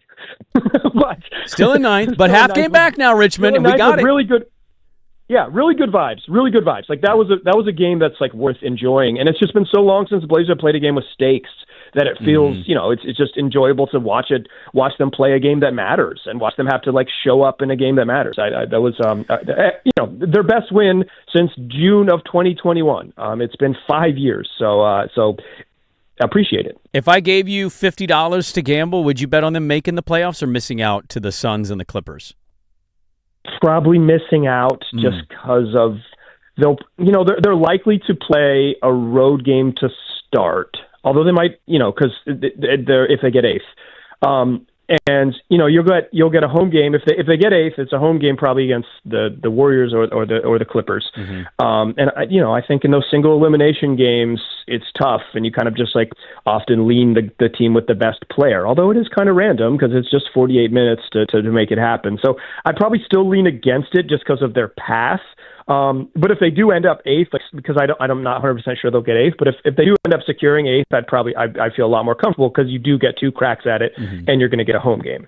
Yeah, we'll see what happens, man. Their schedule's interesting. They got New Orleans, and then they're on the road, Denver, San Antonio, and then the Clippers come back. So that 4-game stretch is going to settle it with the season dwindling down. Hey, enjoy Corvallis. It's always delightful down there. Watch your back out there. I'm telling you, man, those street corners, they get dangerous out there. And thanks for hopping on with us to talk about Dundon and the Blazers. Yeah, it's always a treat. I will be careful. Appreciate it, Brandon. There we go. Mike Richmond, the homie, Locked On Blazers, does an exceptional job every single day podcasting about your beloved Blazers on Tom Dundon. Not fearful of Dundon, leaving and taking the team and the money stuff. But to his point, if they only get X, is he going to demand Y, and where that's going to put everything? And I tend to agree with him. I'm excited about what Tom Dundon's vision and thoughts are going to be of how to get this team back into relevance in that league. I also would say, I don't know if this leaves the greatest impression, but he has a press conference tomorrow, so he's got a chance publicly in front of cameras, microphone, to maybe make people feel a little different than what you read in a quote from Jason Quick. So we'll have to wait and see on that one. Let's get to Statter Story. We can dive into the Blazers a little bit coming up at the bottom of the hour. Statter Story next on 105.1 The Fan. When the tournament moment calls for bold, break your beak. Beak Breaker IPA from Pelican Brewing. Enough to break your beak, not your bracket. I feel like a lot of people are looking at that Arizona-Michigan game and kind of saying, oh, well, whoever wins that game is going to win the national championship. But to overlook Illinois, overlook them at your own peril. Yeah, there's Dave Rebson, the Big Ten Network. Be careful, it's not just Michigan, Arizona. There's 2 other teams involved. One of those plays in the Big Ten where Dave Rebson works, and that's Illinois. Yeah, but also I also like Illinois. I think Illinois can win and put up a good fight in the national championship game. So we'll have to wait and see on that one. Final Four is this week, and the Bracket Buster Report is brought to you by Beak Breaker IPA from Pelican Brewing, packed with citrus hops, killer aroma, and a smooth finish. Beak Breaker, enough to break your beak, not your bracket. Want a beer that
jobs or taking an old man pee break, you never know. No, I was talking to the boss, just making sure we got everything situated for.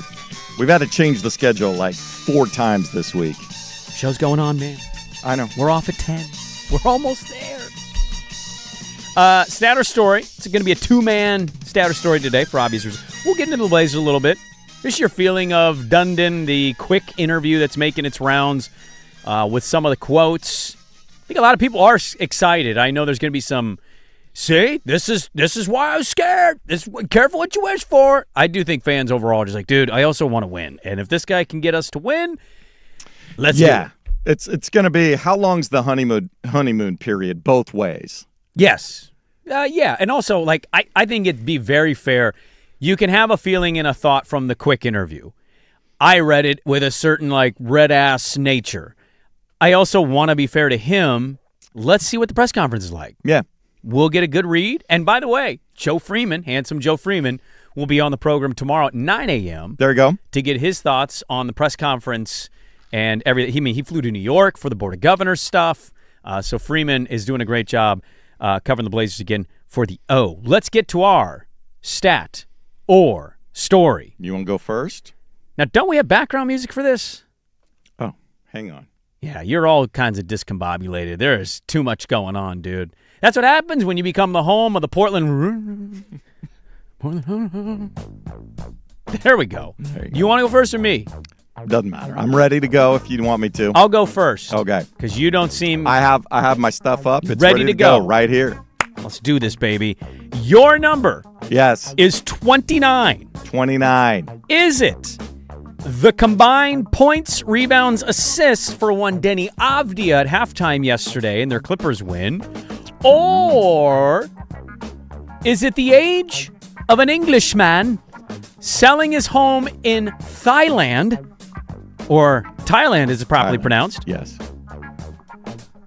In hopes to go to the World Cup in America to watch the national England team sell a house in Thailand. It's so absurdly expensive. It's absurdly expensive. Yeah. And look, I get it, country pride, all that, yada, yada, yada.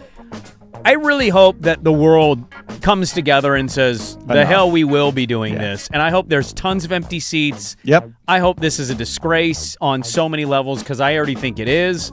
I don't know how Iran is going to have a team operate here, but the Infantino guy says they're going to happen, so we'll see. So the age of a man, an Englishman looking to sell his Thailand home and hopes to go to the World Cup again. Well, let's see. Denny finished with 28, 11, and 8. So that would be 47 total. Okay. So you're saying 29. 29. That seems reasonable. He did get him going there. I will go stat. You're going to go stat? Yes. I'm sorry to tell you this, Swag, but you are right. Yes. Boom. Yeah, Denny Avdia combined points, assists, rebounds, 29 at the half last night. He was great in that first half. He's great for the whole game, but really good in the first half, and Drew Holiday kind of led a little bit more in the second half with big shots. No, the man that's looking to go to the World Cup, a hardcore England fan, hoping to sell his house. This has to be somebody older. I wouldn't imagine somebody that's young enough at 29. See, I would have thought the age with the country would maybe sway No, I you a think little it's bit. older because I don't think at 29 years old, while you might be psycho for your national... You're not selling real estate assets at any point just to fund it. Well, it depends on your life, but you are correct. Andy Milne, a 62-year-old retired teacher, there you go, says he's ready to cash in on a second residency. Yeah, yes, there you go. This is a second home for him. Exactly. So he can afford to follow the soccer tournament in the United States, Mexico, and Canada. This will be his 10th World Cup supporting England, 9th for the men plus the 2023 Women's World Cup. Milne has become a cult figure among England fans, often seen holding a replica World Cup trophy. He lives in Thailand and has been renting out the house in northern England that he hopes to sell for £350,000. So I had that reversed. An Englishman living in Thailand looking to sell his house in England. There that you would go. be roughly $465,000 American Paying buckaroos. very close attention to that exchange rate these days. He says, I definitely want to see the whole tournament. I am going to the U.S. on June 3rd and will be there for 7 weeks, so it will cost quite a lot of money. That is insane that $465,000 American dollars is what he thinks he needs to enjoy the World Cup in 3 countries. Well, he's selling it. Who knows if he's got a mortgage on the place, what he's clearing after that. But he's 62 with a second house. That's I'm true. going to guess he paid it off. I would hope Just so. a guess. Might be We'll wrong, see. but All righty. Your number, 1808. 1808. Oh, we know what year that was. Happy Is birthday. it? Happy birthday, Jason Swigard. Huh? What was it like? The old horse and buggy. Is it the Old West? the total number of wins for the Michigan Wolverines men's basketball program in its history, the fewest of the 4 Final Four teams. That's a good stat to look up. Or is it the first year that Beethoven included trombones in one of his symphony? It is National Trombone Players Day.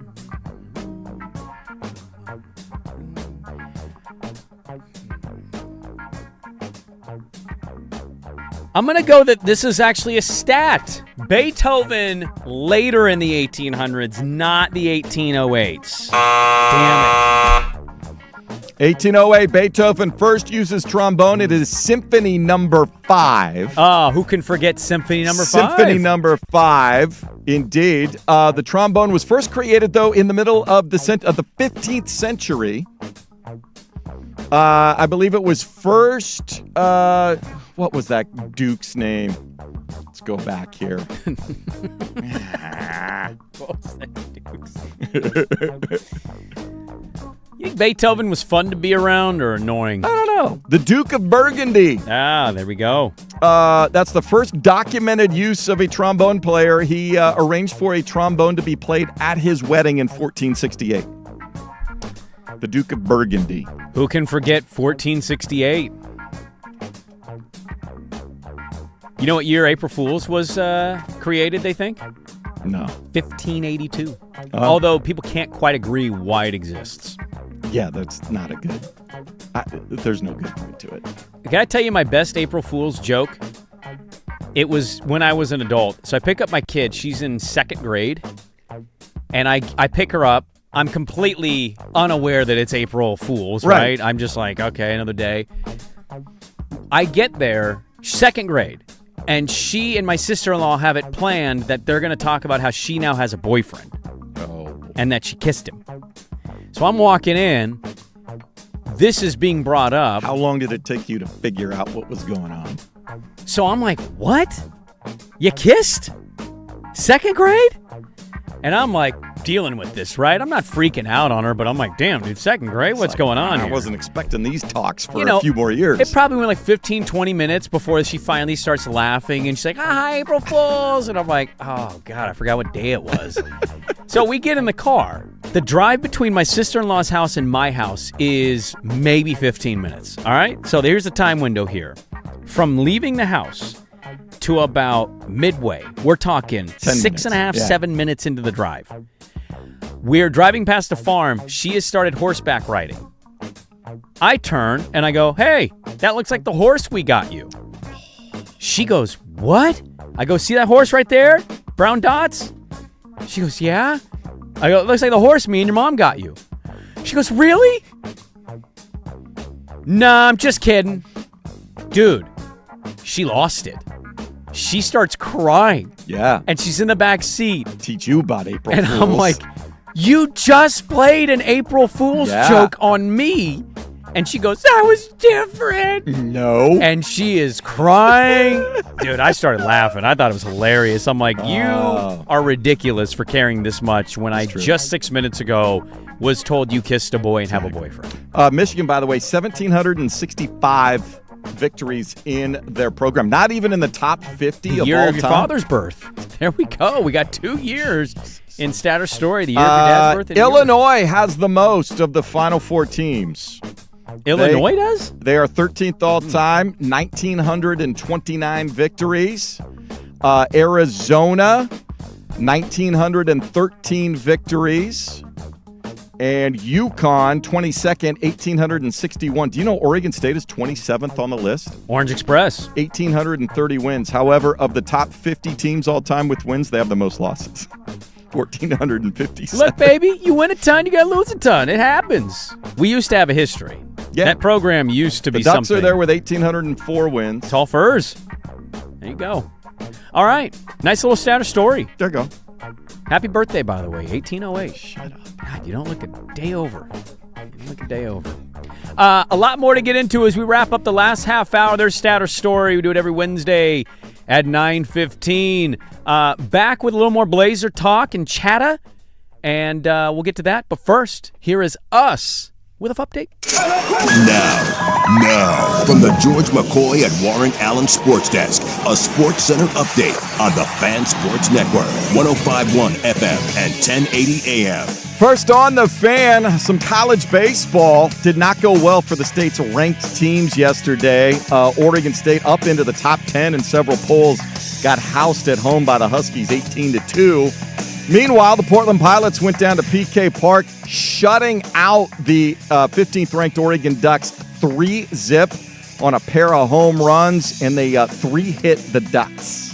How about the good news and wonderful nature of pets? It's great to have a dog. Maybe you got a cat out there. I miss having a dog. Do you? I do. I'm kind of surprised you never got another one. It's more when I was traveling so much, it was hard. You're not traveling as much. Oh. We diving back in? No. No.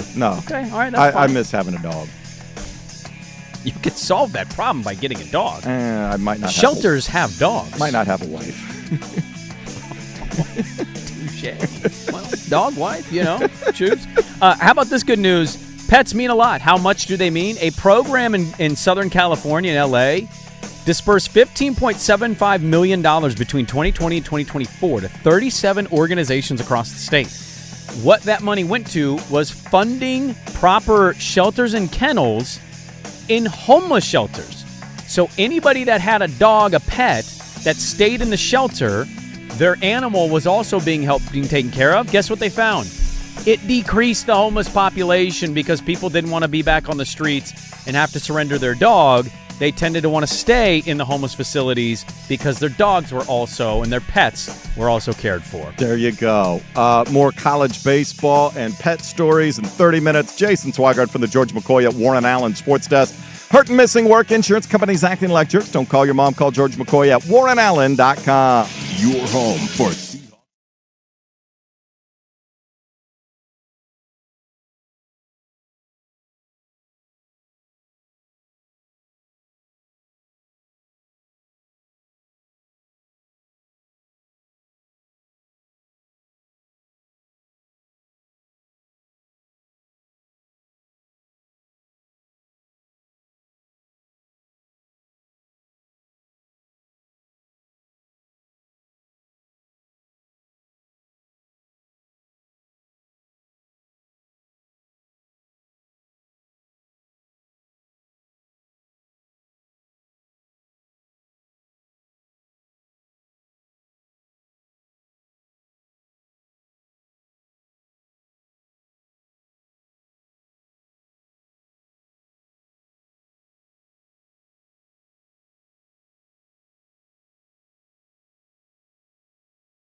9:36 on Portland Sports Leader 105.1 The Fan. The Fan Sports Network. Thanks for hanging with us so far today. It's been a fun show. We had a Illinois preview earlier. It was memorable. Yeah. We talked with Mike Lefko in Seattle. I am looking forward to – look, I'll say this, man. There's a big raging debate right now in this country. We're very polarized. You got to be careful what your neighbor doing, what you're doing. Like, you got to weave that real thin margin and line. There's division in this country right now between is baseball or basketball the number 2 sport in America? True. Which I'd say college football, both of you. Calm down, okay? I think a lot of people lump football sort of in general. Yeah. I know. That being said, I love, as a radio morning host, day baseball. I love getaway days. Rangers O's just underway from Camden Yards. I got the Mariners-Yankee game, 1 o'clock. 1 o'clock today. You got. And it's getaway day all across all the over major baseball, leagues. dude. So I love having me some day baseball. I'm all in this season. I would not be opposed to the random, 2 o'clock NBA game somewhere. See, I agree with that. When they do like Martin Luther King Jr. Day, it's great. I love it. It's all day. It doesn't fit for everybody's windows. I understand that. But, dude, to have some sports on in the middle of the day, I know enough people working from home to comfortably tell you they're not working all day. No. I go to Costco on Tuesdays at 11:30. What do these people do for a living? I don't know, because the parking lot's jammed and the gas line is 15 cars deep. So give us more day sports. I'm all in on the day sports. Yeah, your Braves are on right now. Oh. Getaway day, they got the A's. I had the wrong start time then. So getaway baseball, great. Give me more of it. We talked a bit about the Blazers. We talked to the homie Mike Richmond. He is not concerned that Dundon's going to draw up more fiery, I'll take this team if you don't give me that extra $50 to $100 million. He's not convinced that happens, but to his point, he also says, is $500 million going to piss him off versus getting the $600 million that people are claiming? And Dundon's stance is, be grateful I own the team and bought them. Give me what I want. That's kind of what the takeaway, I think, from the I feel like are. he kind of enjoys the back and forth of negotiate. Like, he's one of those guys that even if something is just this price and like it's a take it or leave it, he'll still try to negotiate. One of those guys. Yeah. Well, I don't think I can always do better. I'm not going to take your first offer no matter what it is or if it's the. His background doesn't suggest somebody that's going to give in right away. Yeah. His background suggests it's not somebody's just going to bargain. that's what it costs. Okay, yeah. I just signed the extension. I think Jake yesterday asked us this, like, you worried about them leaving? And I'm like, no. I think ultimately they'll figure it out, and then I won't have to hear about this dumb story until 30 years from now when whoever is writing is going to bring this up again as the next, that just kind of be what the wave is to talk about this every 10 years or so. But get it done. I'm looking forward to the press conference tomorrow. I think tomorrow I'll have a lot of energy about it just because I want to hear him talk. I want to hear all the media members. Danny's going to be there for the fans. So I just want to hear everybody kind of seeing what the approach is. Obviously, we know winning is the priority. You know he's going to be asked about the futures of Tiago and Dwayne and Joe, and I think he's going to dance around all those in a really he should good already way. The questions are coming.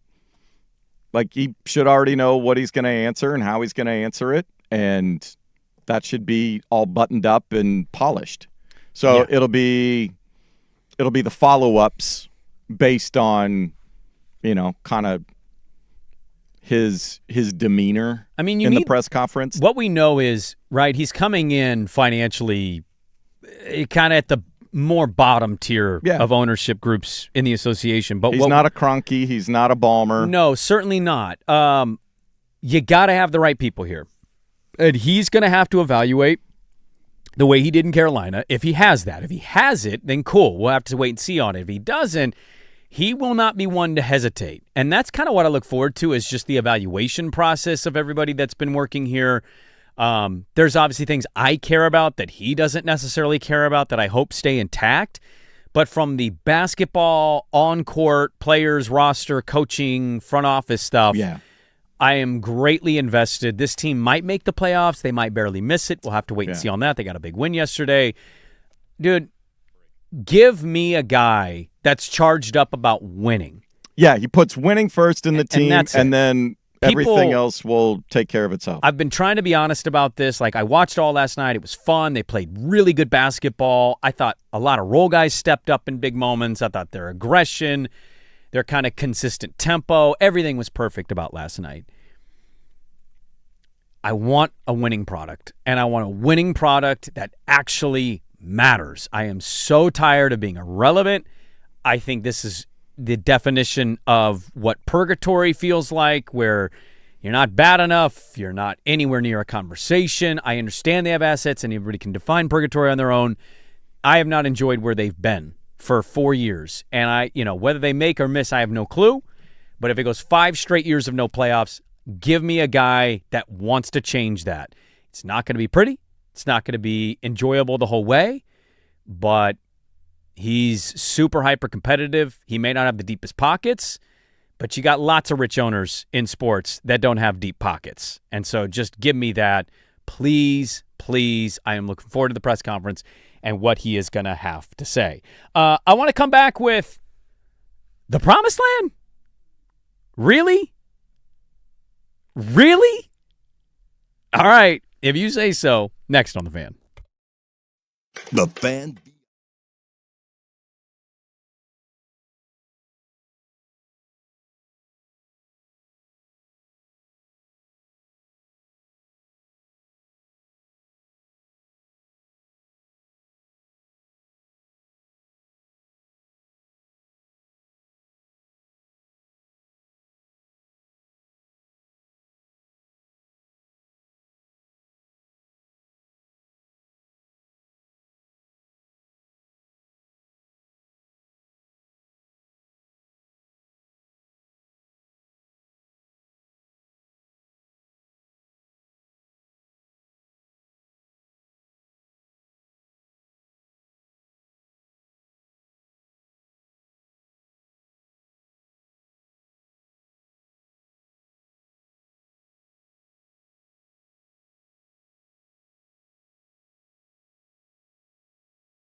All right.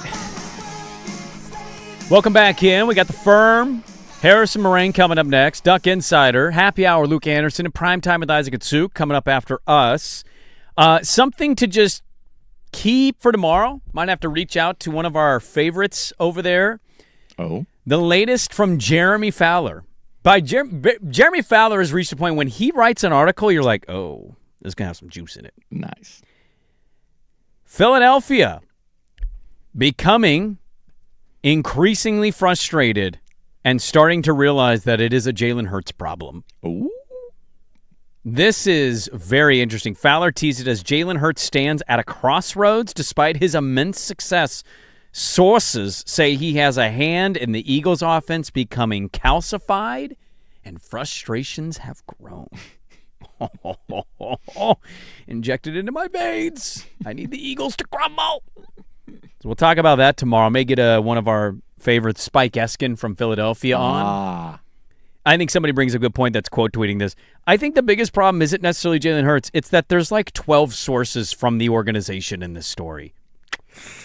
That means it's really loud internally, and they all want to be like, yo, he sucks. We're not happy. So we'll talk about that tomorrow. I didn't get to as much NFL today as I wanted to. The Dundon story kind of came out. Oh, that's fine. We got a little bit more time here. We got a little bit more time. We got the Final Four coming up this weekend.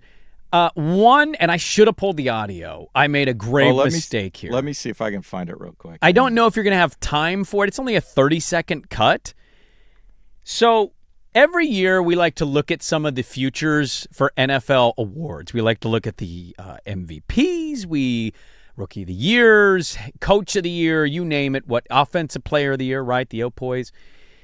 One favorite that I think people enjoy betting on if they do sports gamble is first coach fired.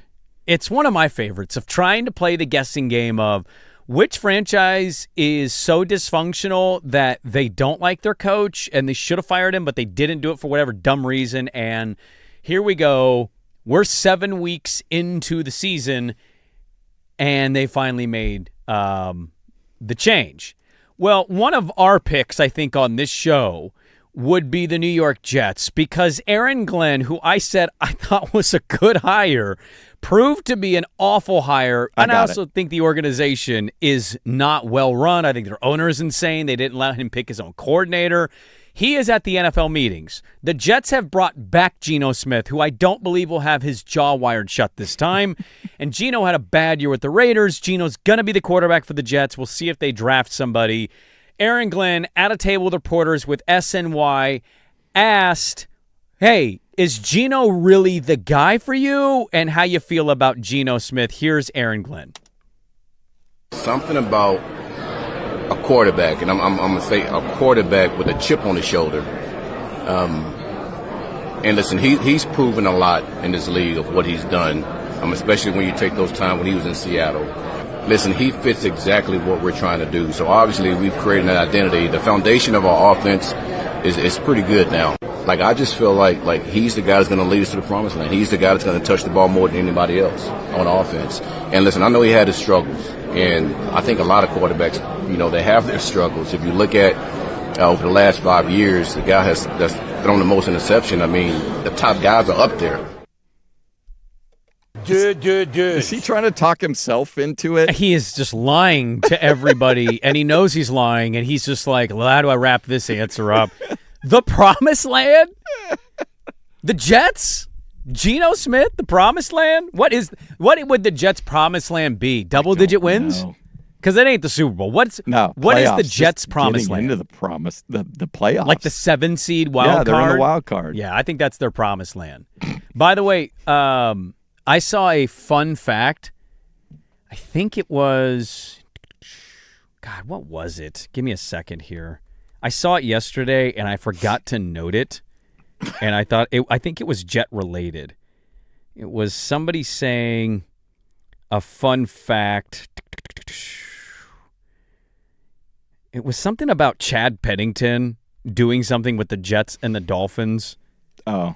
And he's like the last I can't remember. It wasn't playoffs because obviously you had Sanchez there and they got to AFC title games. But it was something hilarious about Chad Pennington being the last quarterback for both the Jets and the Dolphins. And I'm like, that sums you up. I don't even remember what year Chad Pennington retired. The Promised Land with Geno Smith.